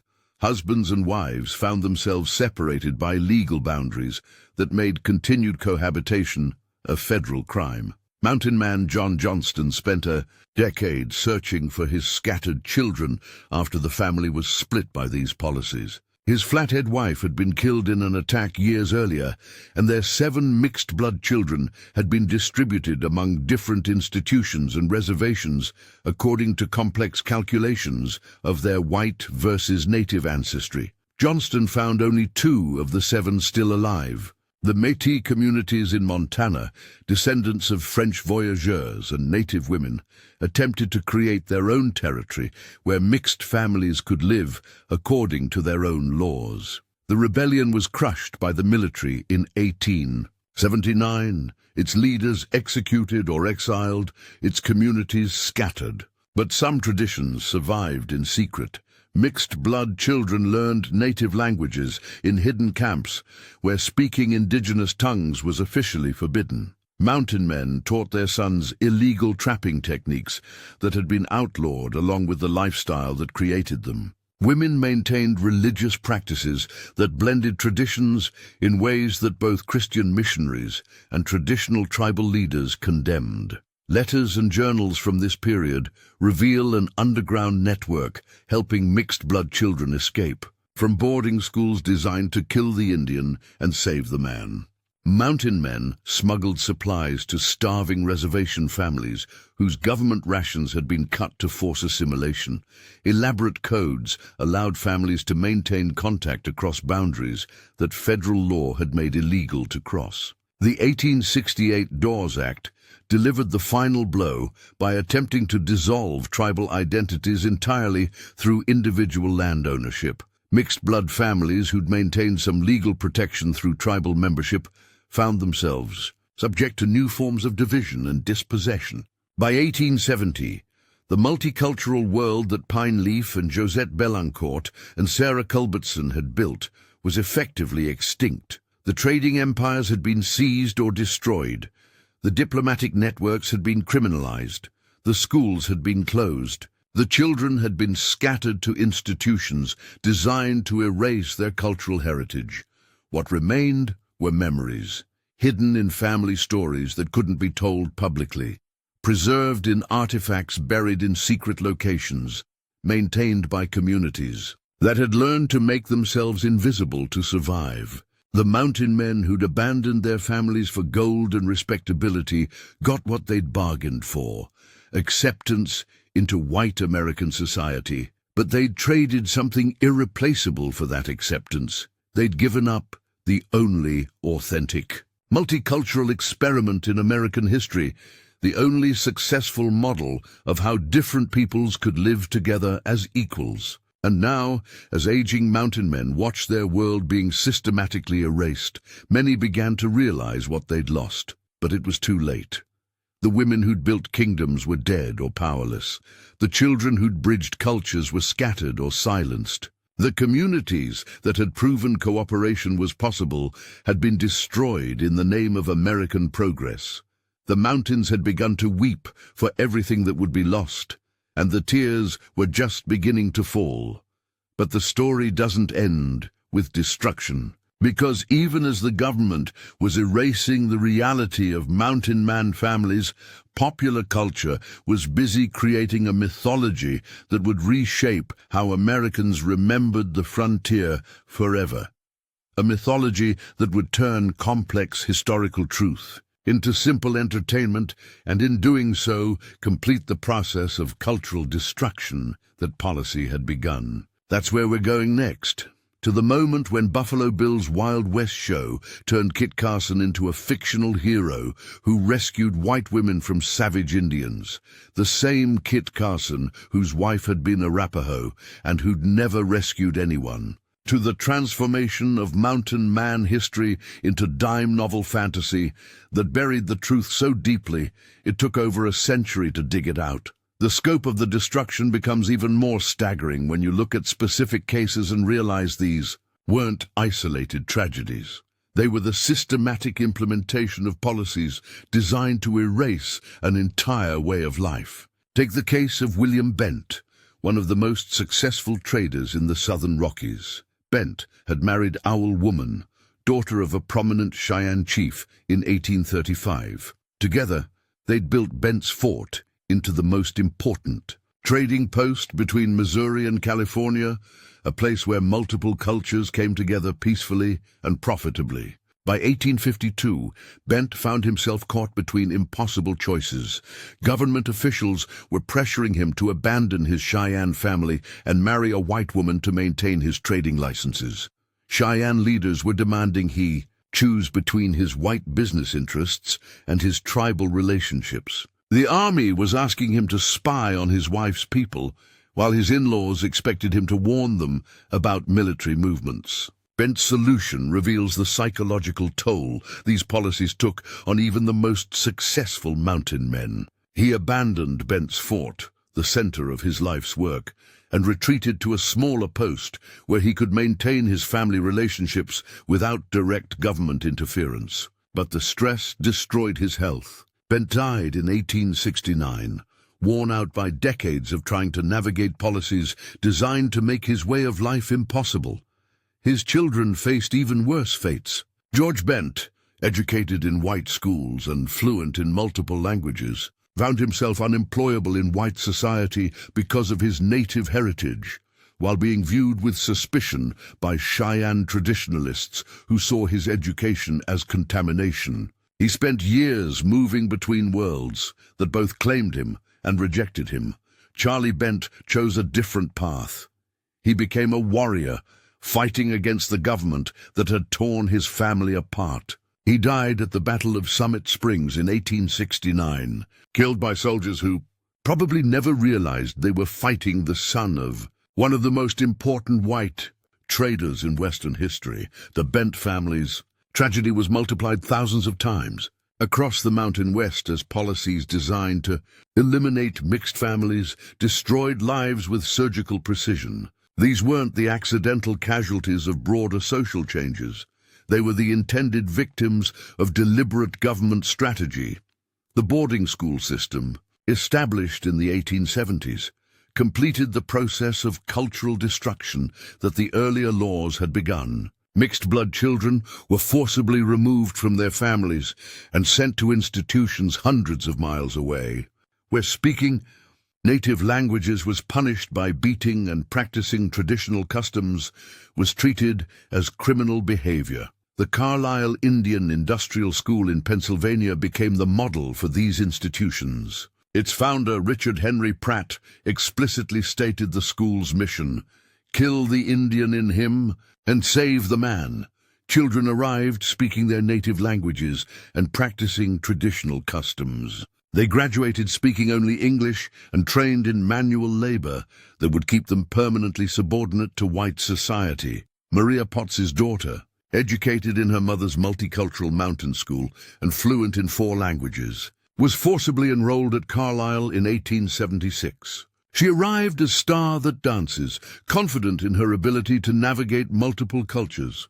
She graduated 8 years later as Mary Potter, trained as a seamstress, forbidden to speak Shoshone, and psychologically broken by years of being told that everything her mother had taught her was worthless and savage. When Star That Dances, now Mary Potter, returned to Montana in 1884, she could no longer communicate with her own grandmother, who spoke only Shoshone. The boarding school had successfully severed the cultural connections that had made mountain families possible. Mary Potter spent the rest of her life caught between worlds, fluent in neither, belonging to both and neither simultaneously. The economic destruction was as systematic as the cultural erasure. By 1860, every major trading operation run by native women had been either seized by white competitors or destroyed by legal challenges that these women had no resources to fight. Pine Leaf's empire, which had employed hundreds and facilitated peace between tribes for over a decade, was systematically dismantled by competitors who understood that a native woman had no legal standing to defend her property rights. Her trading posts were occupied by white traders who claimed squatters' rights. Her supply contracts were cancelled by Eastern companies that cited concerns about reliability, code for unwillingness to deal with native women. Pine Leaf fought back through the courts, hiring lawyers with money she borrowed against her remaining assets. But the legal system was rigged against her from the start.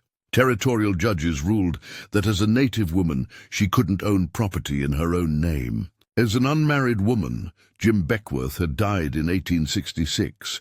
She had no male guardian to represent her interests. Her lawsuits were dismissed on procedural grounds that effectively made it impossible for any native woman to defend property rights in court. By 1865, Pine Leaf was destitute. The woman who'd once commanded armies and managed commercial empires was reduced to begging for food at military posts. She died in 1868, forgotten and impoverished, in a shack near Fort Laramie. The territory she'd once controlled was divided among white traders who'd contributed nothing to its development but had the legal standing to claim what she'd built. Josette Beloncourt's fate was equally tragic, but took longer to unfold. Her larger commercial network and Canadian connections gave her some protection from American policies, but they couldn't shield her from the economic changes that made her style of multicultural trading obsolete. The completion of the Transcontinental Railroad in 1869 eliminated the need for the complex native trading networks that had been Josette's specialty.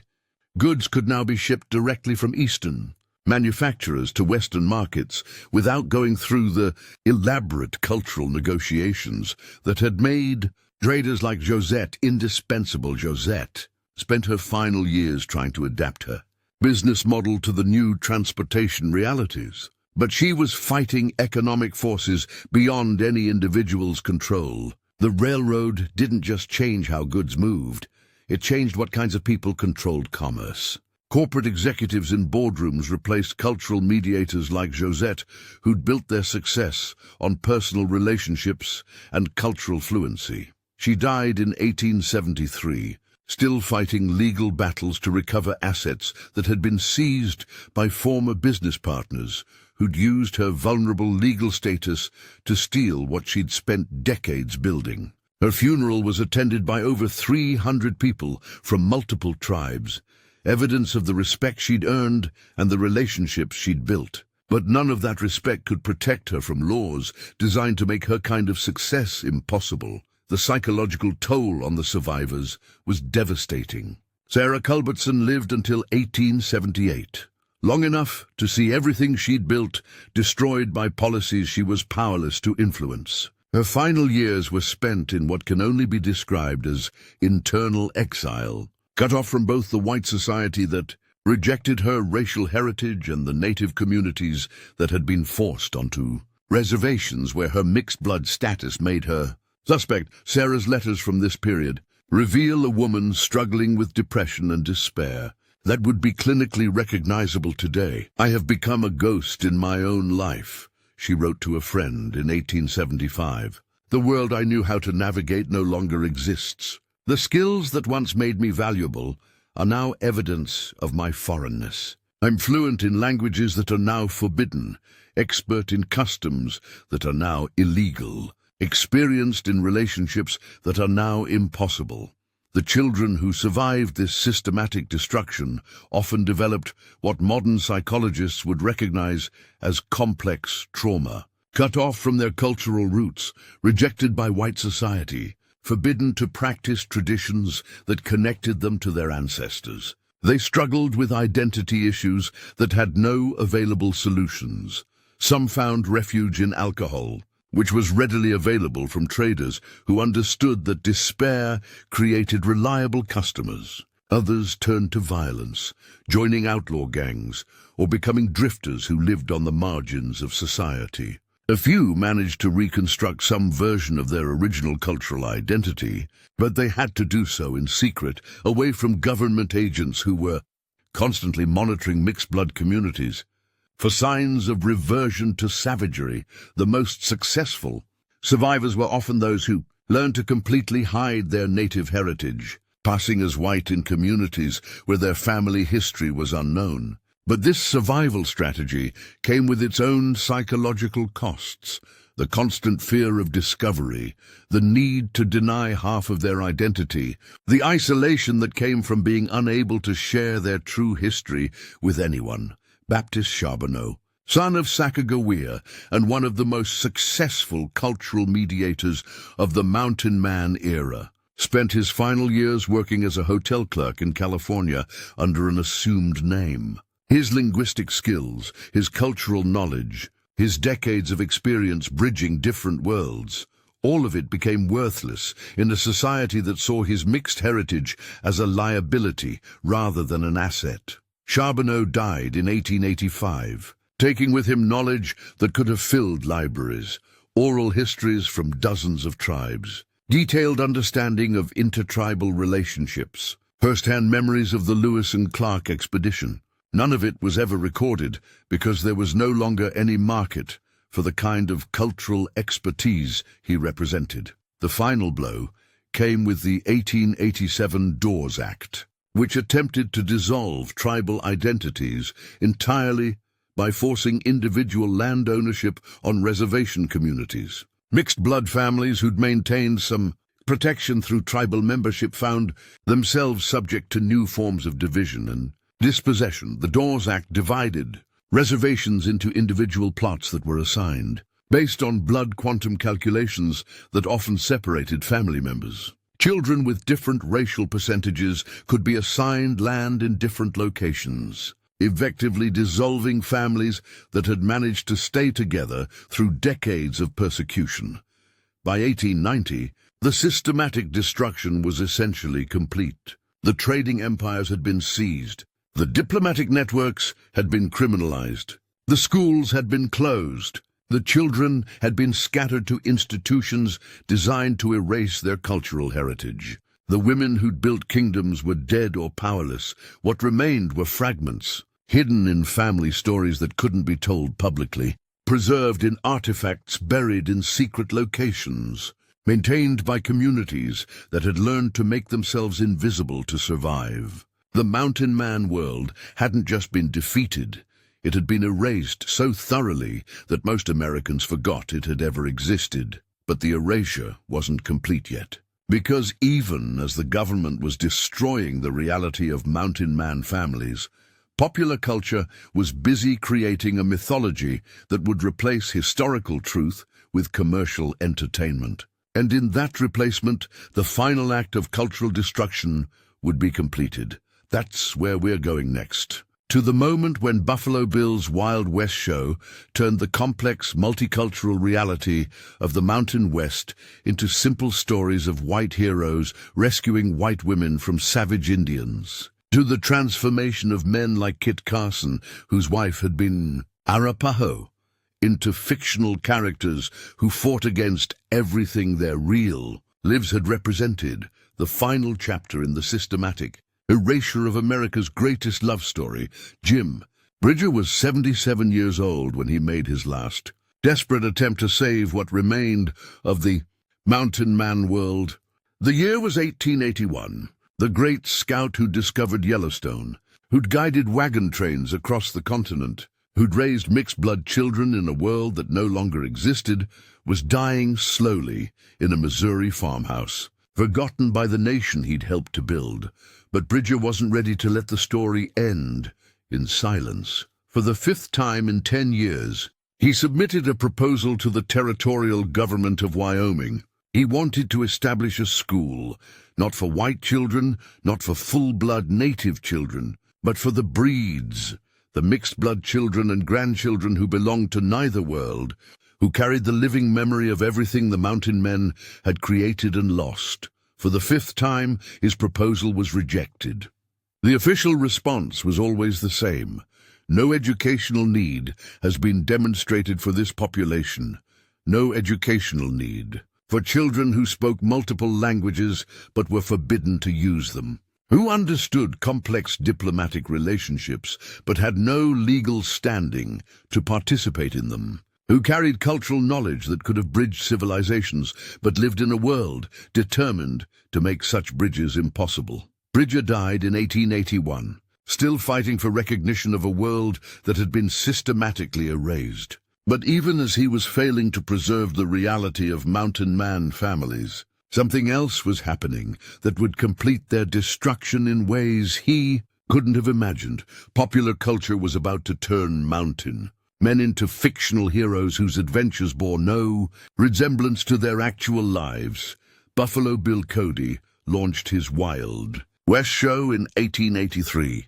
Just 2 years after Bridger's death. And with it, he began the final phase of cultural destruction, the replacement of historical truth with commercial mythology that would bury the real story of the mountain men so deeply it would take over a century to dig it out.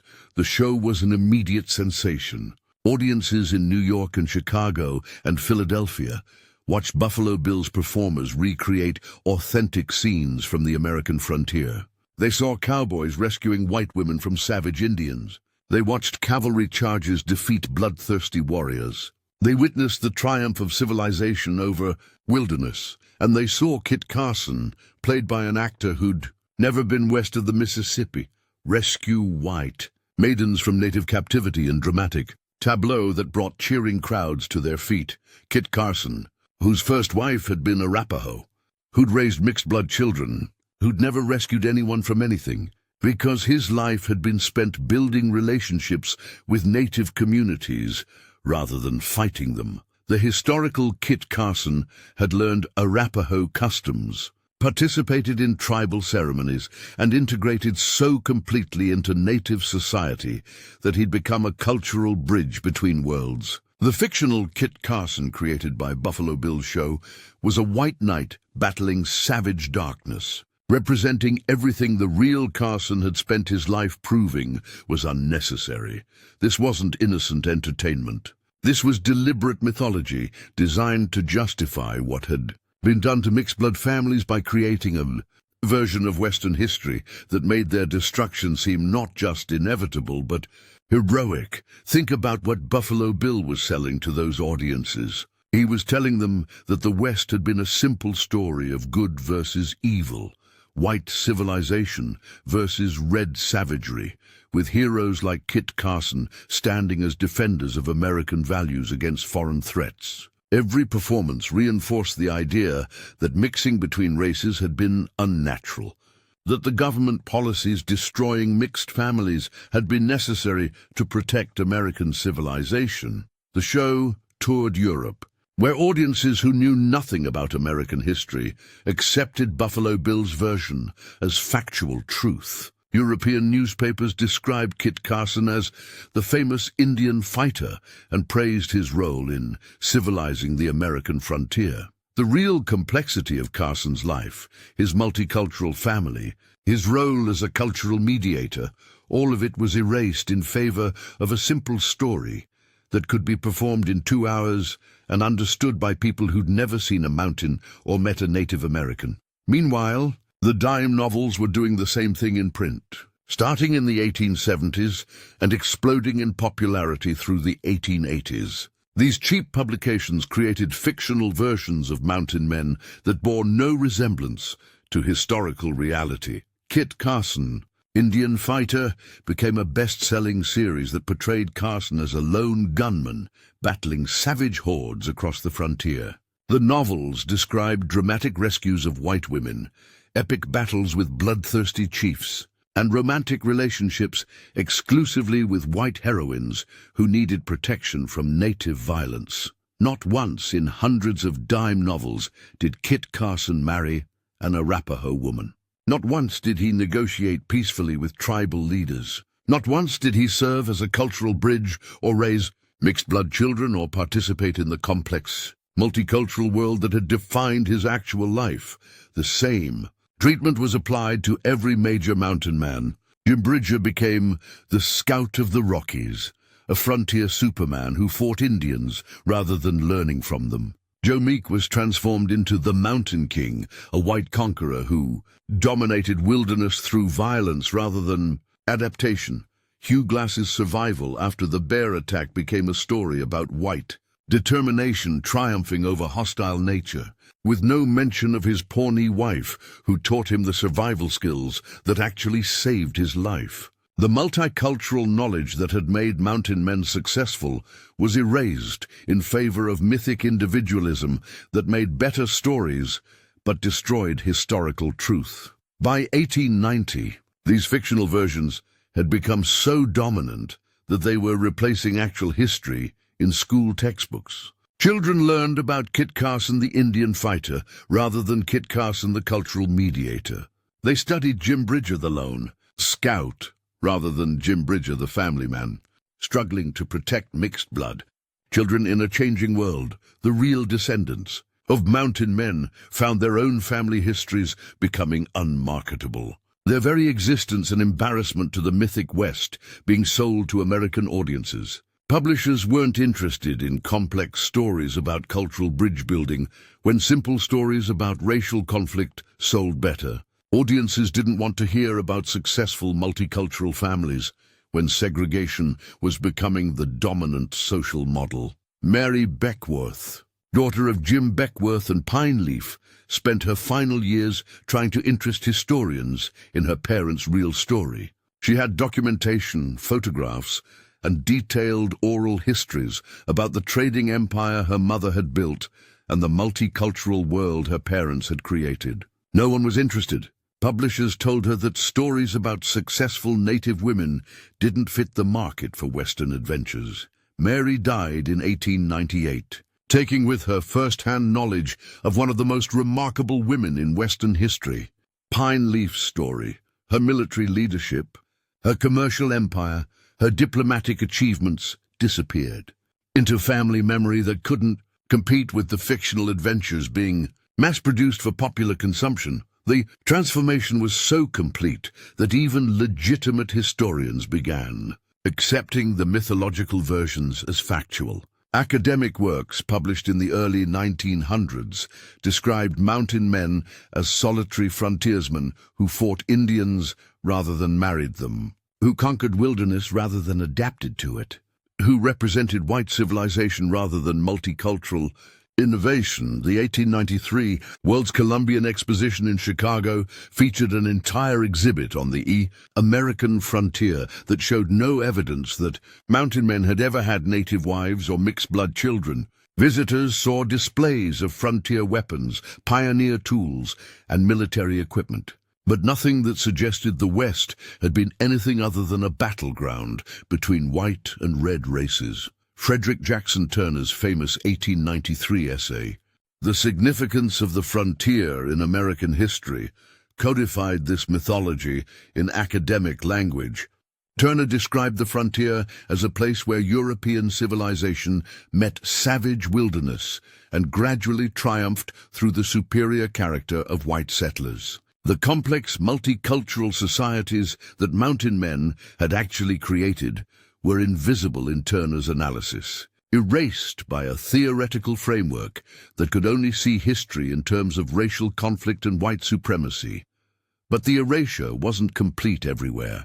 In hidden communities, in family stories told only in whispers, in artifacts buried in secret locations, fragments of the real story survived, On reservations, elderly native women told their grandchildren stories about the time when white men married into tribes and lived according to native customs. These stories weren't written down. They couldn't be, because government agents were constantly monitoring reservation communities for signs of reversion to traditional ways, but they were preserved in oral traditions that would survive for generations. Small towns across Montana and Wyoming, mixed-blood families maintained private ceremonies that blended traditions their grandparents had learned from mountain man marriages. They couldn't practice these traditions publicly. The social pressure for assimilation was too intense, but they preserved them in private gatherings that kept alive knowledge of how different cultures could combine successfully. Some artifacts were literally buried for safekeeping. Archaeological excavations in the late 20th century uncovered caches of materials hidden by mountain man families who understood that their way of life was being systematically destroyed. These caches contained love letters written in phonetic native languages by illiterate trappers who'd learned to write specifically to court native women. They contained trade goods that revealed the complex economic relationships mountain families had created.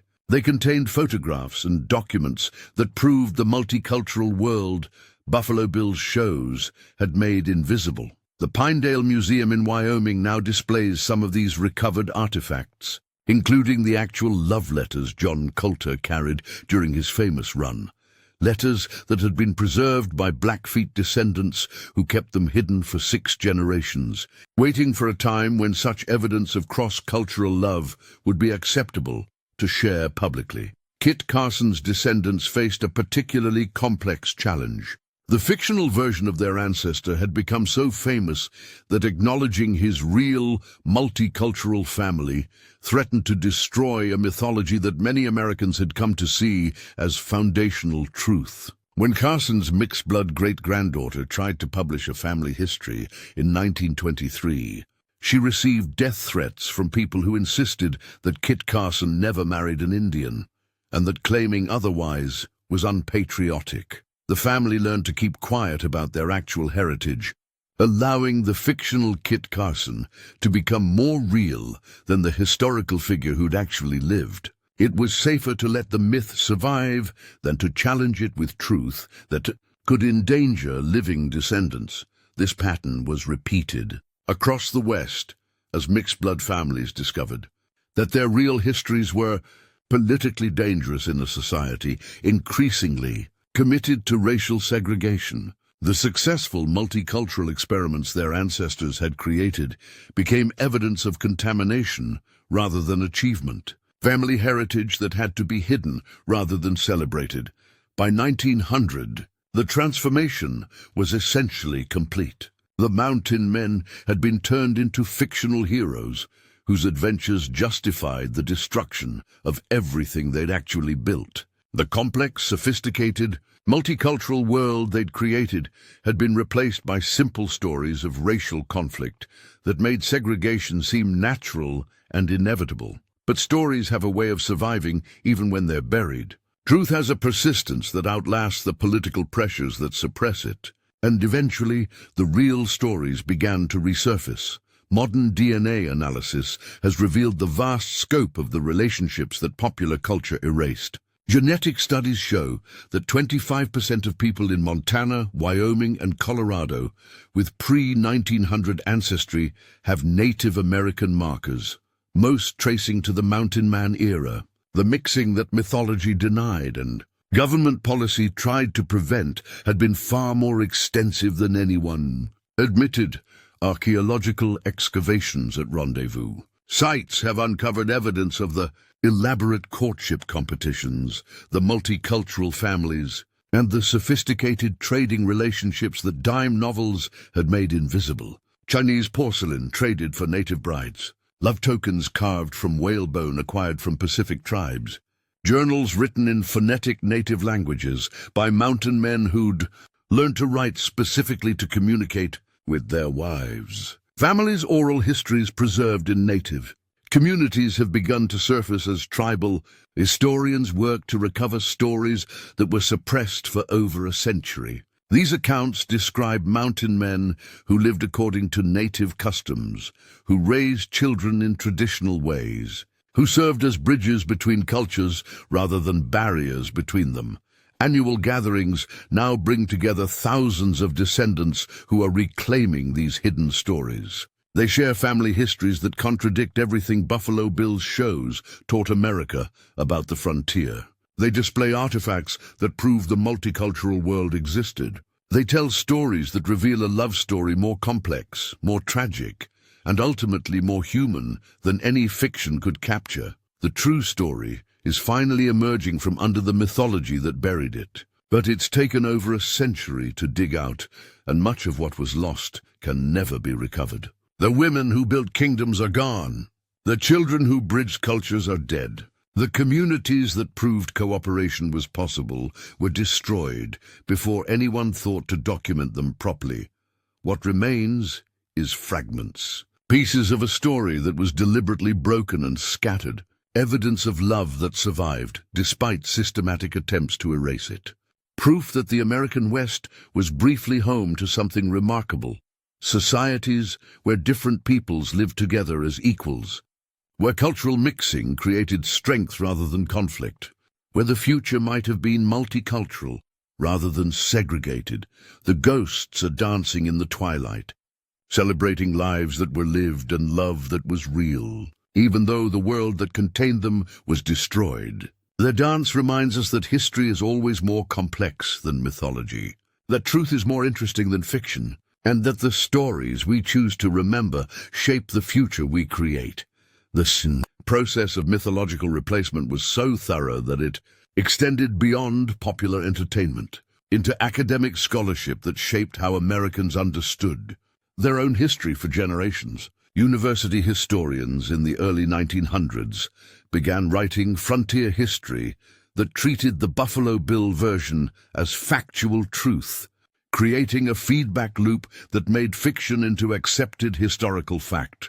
Professor Hiram Chittenden's The American Fur Trade of the Far West, published in 1902, became the definitive academic work on mountain men for over 50 years. Chittenden had access to original documents, company records, and first-hand accounts that revealed the complex multicultural reality of mountain man families. But he chose to focus on economic and political aspects while systematically ignoring or minimizing evidence of cross-cultural relationships. When Chittenden did mention native wives, he described them as temporary conveniences rather than genuine partnerships. When he discussed mixed-blood children, he portrayed them as problems to be solved rather than successful examples of cultural bridge building. His academic authority gave scholarly legitimacy to the same myths that Buffalo Bill was selling as entertainment. This academic erasure had lasting consequences because Chittenden's work became the source for high school textbooks, encyclopedia entries, and popular histories that shaped how millions of Americans learned about the frontier. Students in classrooms across the country learned about mountain men as solitary heroes rather than family men, as Indian fighters rather than cultural mediators, as symbols of white conquest rather than examples of successful integration.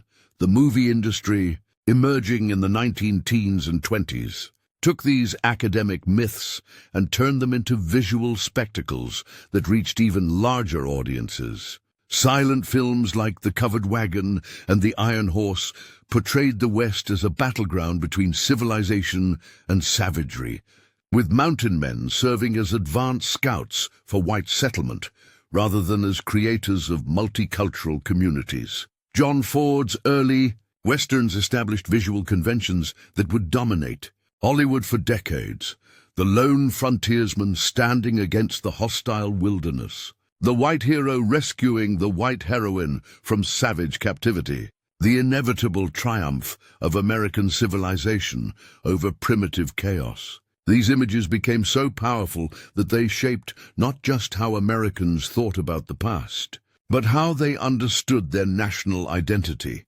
By the 1930s, the fictional version of mountain man history had become more real to most Americans than the actual historical record.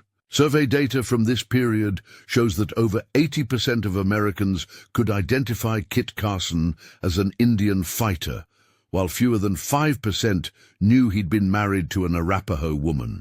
The mythology had achieved complete victory over historical truth. But the most insidious aspect of this mythological replacement was how it affected the descendants themselves. Mixed-blood families found themselves living in a country that had not only destroyed their ancestors' way of life, but had created a popular culture that celebrated that destruction as heroic progress. Children and grandchildren of mountain men grew up watching movies that portrayed their own family histories as impossible or unnatural.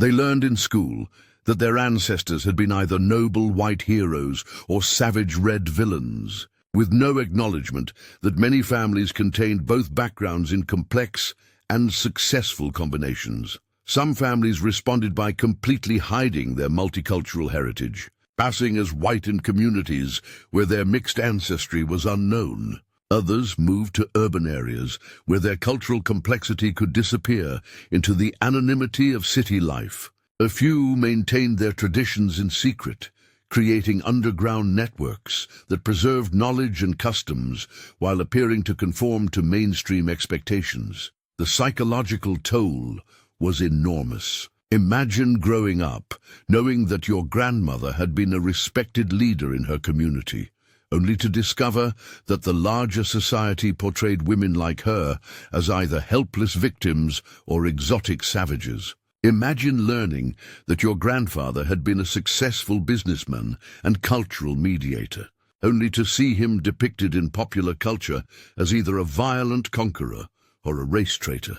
The 20th century brought new forms of pressure as well as new opportunities. World War II created demands for national unity that made ethnic complexity seem potentially disloyal. But the post-war period also began to create space for more complex understandings of American identity that could accommodate multicultural heritage. The civil rights movement of the 1960s created an intellectual framework for challenging myths that portrayed racial mixing as unnatural or dangerous. Scholars like D. Brown began to question the heroic narratives that had dominated Western history, opening space for more complex and accurate accounts of what had actually happened on the frontier. The rise of social history in the 1970s brought new attention to the experiences of women, minorities, and ordinary families that had been ignored by traditional political and military histories. Suddenly, the stories of mountain man wives and mixed-blood children became legitimate subjects for academic study rather than embarrassing complications to be minimized. DNA analysis, developed in the 1980s and 90s, provided scientific evidence that made denial impossible.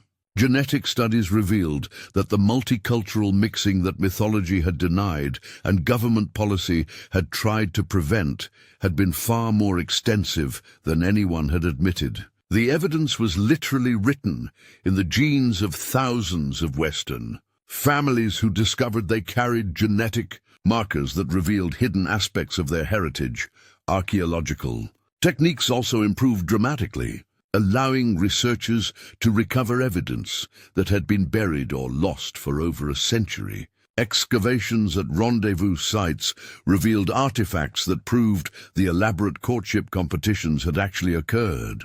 Native American grave sites yielded European trade goods that demonstrated the complex economic relationships mountain families had created. Hidden caches were discovered containing documents and photographs that provided first-hand evidence of multicultural communities. Most importantly, Native American communities began to reclaim their own historical narratives, sharing oral traditions that had been preserved in secret for generations. Tribal historians started working with academic researchers to recover stories that contradicted the heroic myths that had dominated popular culture. For over a century, the Crow Nation's cultural center now displays artifacts and documents related to Pine Leaf that had been preserved by tribal members who understood her historical significance even when the larger society had forgotten her. The Arapaho Nation has recovered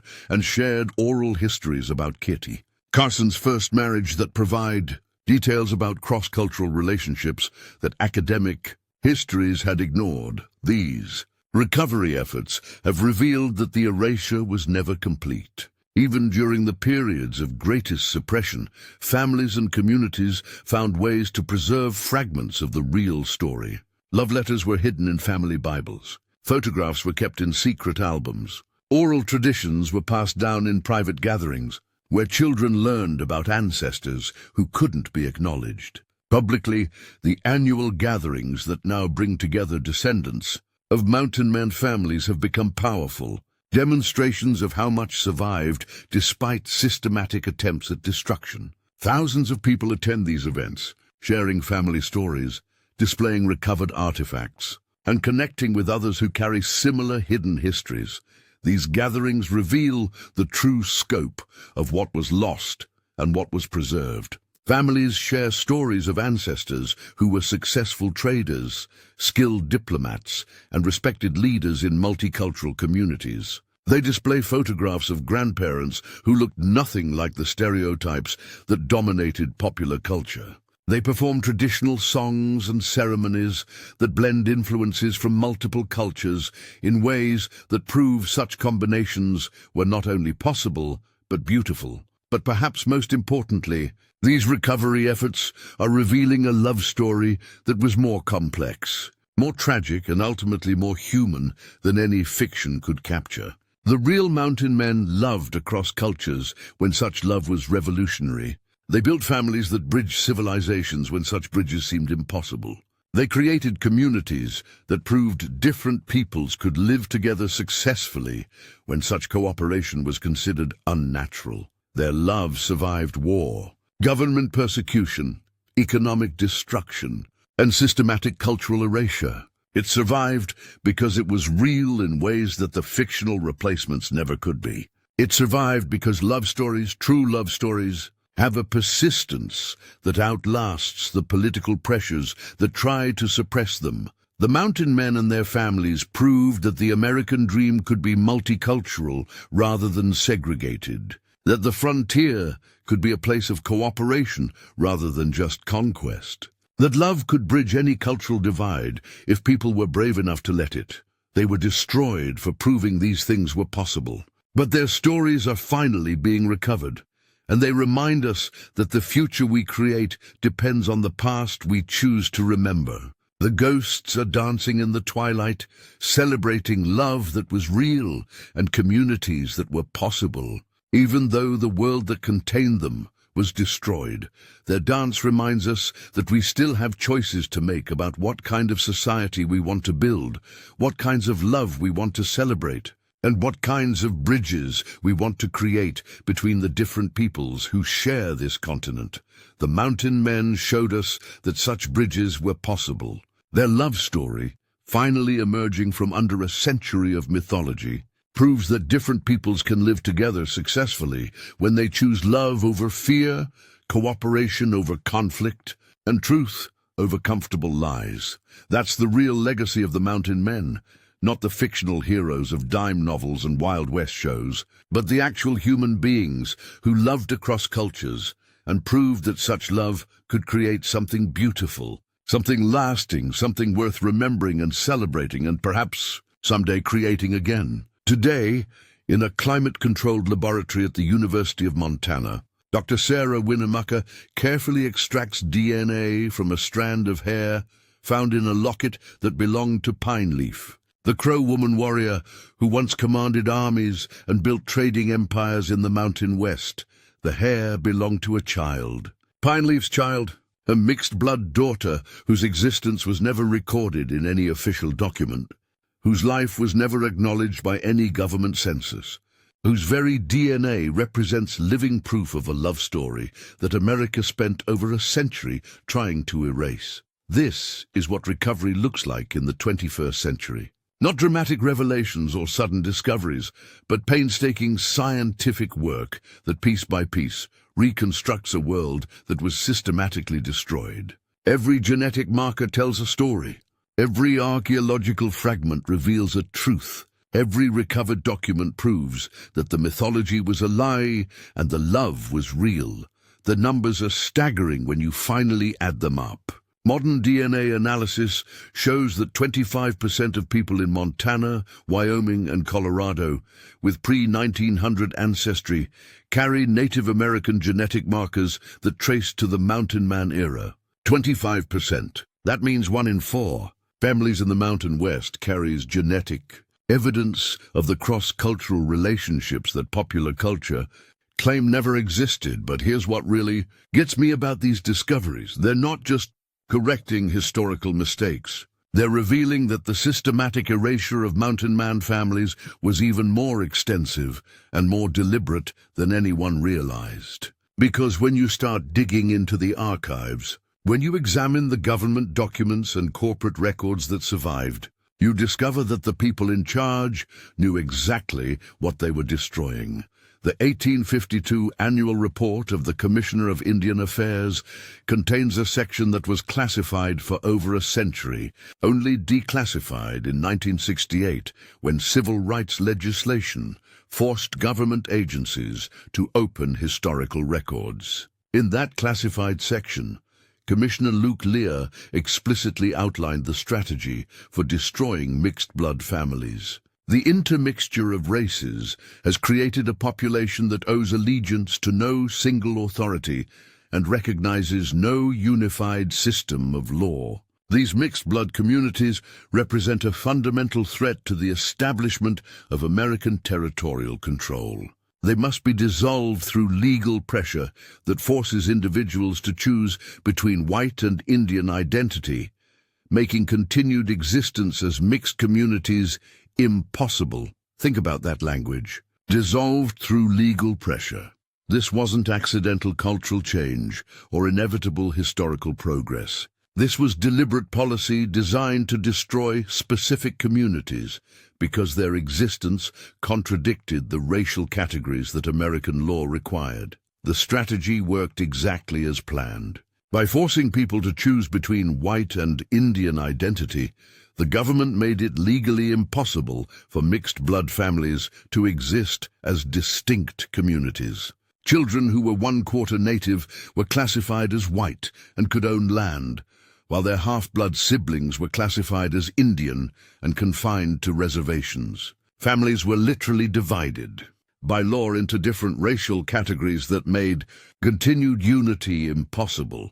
But the most damning evidence comes from corporate records that reveal how deliberately the economic destruction was orchestrated. The American Fur Company's internal correspondence from the 1850s shows that the company systematically refused to renew contracts with native women traders, not because they were unprofitable. They were often more profitable than white-owned operations, but because company executives believed that successful native women contradicted the racial hierarchies that justified American expansion. Pierre Chouteau, Jr., president of American Fur Company, wrote to regional managers in 1853, "While Mrs. Belancourt's operations generate substantial revenue, her success creates expectations among other Indians that are incompatible with proper territorial administration. We must prioritize long-term political considerations over short-term commercial advantage, expectations among other Indians." Translation: if native women could be successful business leaders, other native people might expect to be treated as equals rather than subordinates. Josette Belancourt wasn't destroyed because she failed. She was destroyed because her success threatened the racial system that American expansion required. The archaeological evidence is equally damning. Excavations at Fort Laramie have uncovered a mass grave containing the remains of over 40 mixed-blood children who died during the winter of 1854 to 55. The children show signs of malnutrition and disease, but they were buried with expensive trade goods that proved their families had resources to care for them. What happened? Government records from that winter show that territorial authorities refused to allow mixed-blood families to purchase food and medical supplies from fort stores, classifying them as non-citizens who had no legal right to commerce. The children died not from poverty, but from a deliberate policy that denied them access to resources that could have saved their lives. Dr. Jennifer Martinez, the archaeologist who excavated the Fort Laramie site, calls it systematic genocide through administrative procedure. The government didn't need to use military force to destroy mixed-blood communities. They could accomplish the same result through bureaucratic policies that made survival impossible. But the most remarkable discoveries have come from the hidden caches that families buried before their communities were destroyed. These time capsules reveal a sophistication and richness of culture that makes the mythological replacement even more tragic. The Pinedale Cache, discovered in 1998 by ranchers digging a new well, contained over 300 artifacts that had been carefully preserved by mountain man families who understood their world was ending. The collection includes love letters written in phonetic Crow by John Colter, the same letters he was carrying during his famous run, that reveal a romantic relationship of remarkable depth and complexity. Colter's letters to Singing Bird describe not just passion, but intellectual partnership. He writes about learning Crow astronomical knowledge, about collaborating on innovations in trapping techniques, about raising children who could speak to the stars in 3 languages.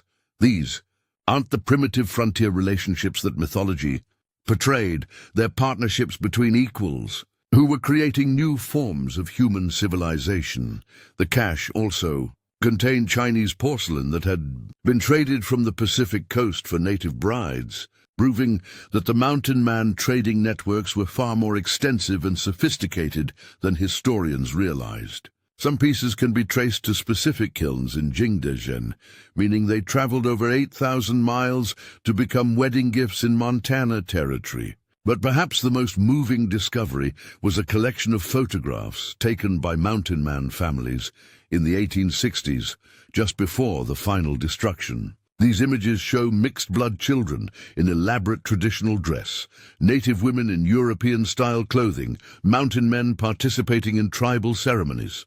They reveal a world where cultural mixing had created something beautiful, something that looked nothing like the racial conflict that mythology portrayed. One photograph shows Pine Leaf in her war chief regalia standing next to Jim Beckworth in his formal mountain man outfit, with their mixed-blood children arranged around them, wearing clothing that blended both traditions. It's a family portrait that should have been in every American history textbook. But instead, it was buried in the ground for over a century because the world it represented had been made illegal. The oral histories that native communities preserved in secret are equally revelatory. The Crow Nation's Cultural Center has been collecting these stories since the 1970s, and they paint a picture of mountain man relationships that contradicts every stereotype. Tribal elder Mary Reelbird, great-granddaughter of Pine Leaf, shares oral traditions that describe mountain men who lived according to Crow customs for decades, who participated in tribal governance, who were buried according to native traditions when they died. These weren't white men who married Indian women, Reelbird explains. These were people who became Crow, who raised Crow children, who died as Crow people. The Blackfeet Nation has similar oral traditions about mountain men who were adopted into the tribe and lived as Blackfeet for the rest of their lives. These stories describe elaborate adoption ceremonies, years-long processes of cultural education, and marriages that created permanent bonds between individuals and entire tribal communities. What emerges from these recovered sources is a picture of cultural integration that was far more successful and far more extensive than anyone imagined. The mountain men didn't just marry native women, they became native people. Their children didn't just carry mixed ancestry, they carried integrated cultural knowledge that allowed them to function as bridges between civilizations, and this integration was working. The communities they created were stable, prosperous, and peaceful. They'd solved the fundamental challenge of how different peoples could live together successfully. They'd proven that American expansion didn't have to mean cultural destruction, that civilization could be multicultural rather than monolithic, but they were destroyed precisely because they were successful. Because their existence proved that the racial hierarchies justifying American expansion were unnecessary. Because their prosperity demonstrated that cooperation worked better than conquest. Because their children carried living proof that the future could be different from the past. The recovery of this evidence has profound implications for how we understand American history and American identity. It reveals that the segregated, racially stratified society that emerged in the late 19th century wasn't inevitable or natural. It was a deliberate choice made by people who destroyed alternatives that were working. Better, modern Americans live with the consequences of those choices. The racial tensions that continue to divide American society stem partly from the systematic destruction of communities that had successfully bridged racial differences. We're still struggling with problems that Mountain Man families had already solved, still trying to create the kind of multicultural cooperation that they'd achieved and we destroyed. But the recovery also provides hope.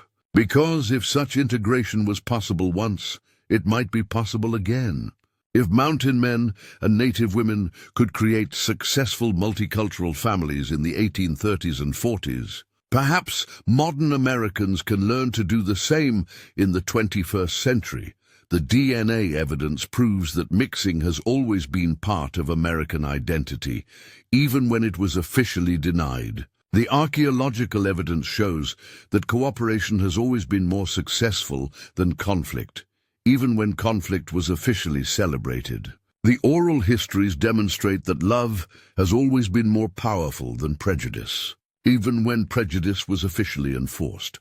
Today's descendants of Mountain Man families are reclaiming these stories not just as historical curiosities, but as guides for contemporary life. They're proving that multicultural identity isn't a modern invention, but a recovery of something that was systematically suppressed. They're demonstrating that the future doesn't have to repeat the mistakes of the past.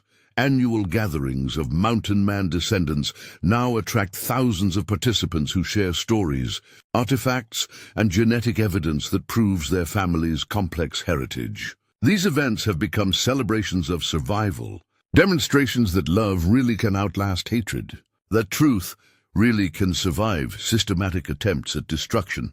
At the 2023 gathering in Jackson, Wyoming, over 4,000 people came together to share family histories that had been hidden for generations. They displayed photographs of ancestors who looked nothing like Western movie stereotypes. They performed traditional songs that blended influences from multiple cultures. They told stories of grandparents who were successful business leaders, respected community members, and loving family founders.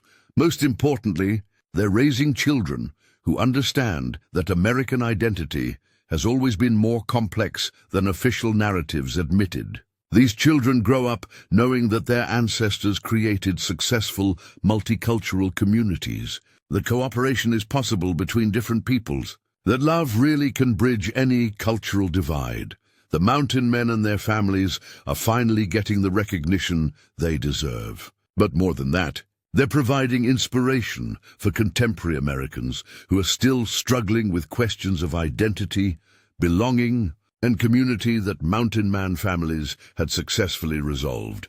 They proved that different peoples could live together as equals. They demonstrated that cultural mixing creates strength rather than weakness. They showed that love really can overcome prejudice when people are brave enough to choose love over fear. Their story, the real story, finally emerging from under a century of mythology, reminds us that the American dream was once multicultural, that the frontier was once a place of cooperation as well as conflict, That the future we create depends on the past we choose to remember.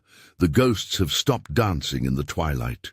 They're walking in the daylight now, visible again, telling their stories again, proving again that love is stronger than hatred, that truth is more powerful than lies, and that the future can be different from the past if we're brave enough to learn from the love stories that our ancestors lived and we almost lost forever.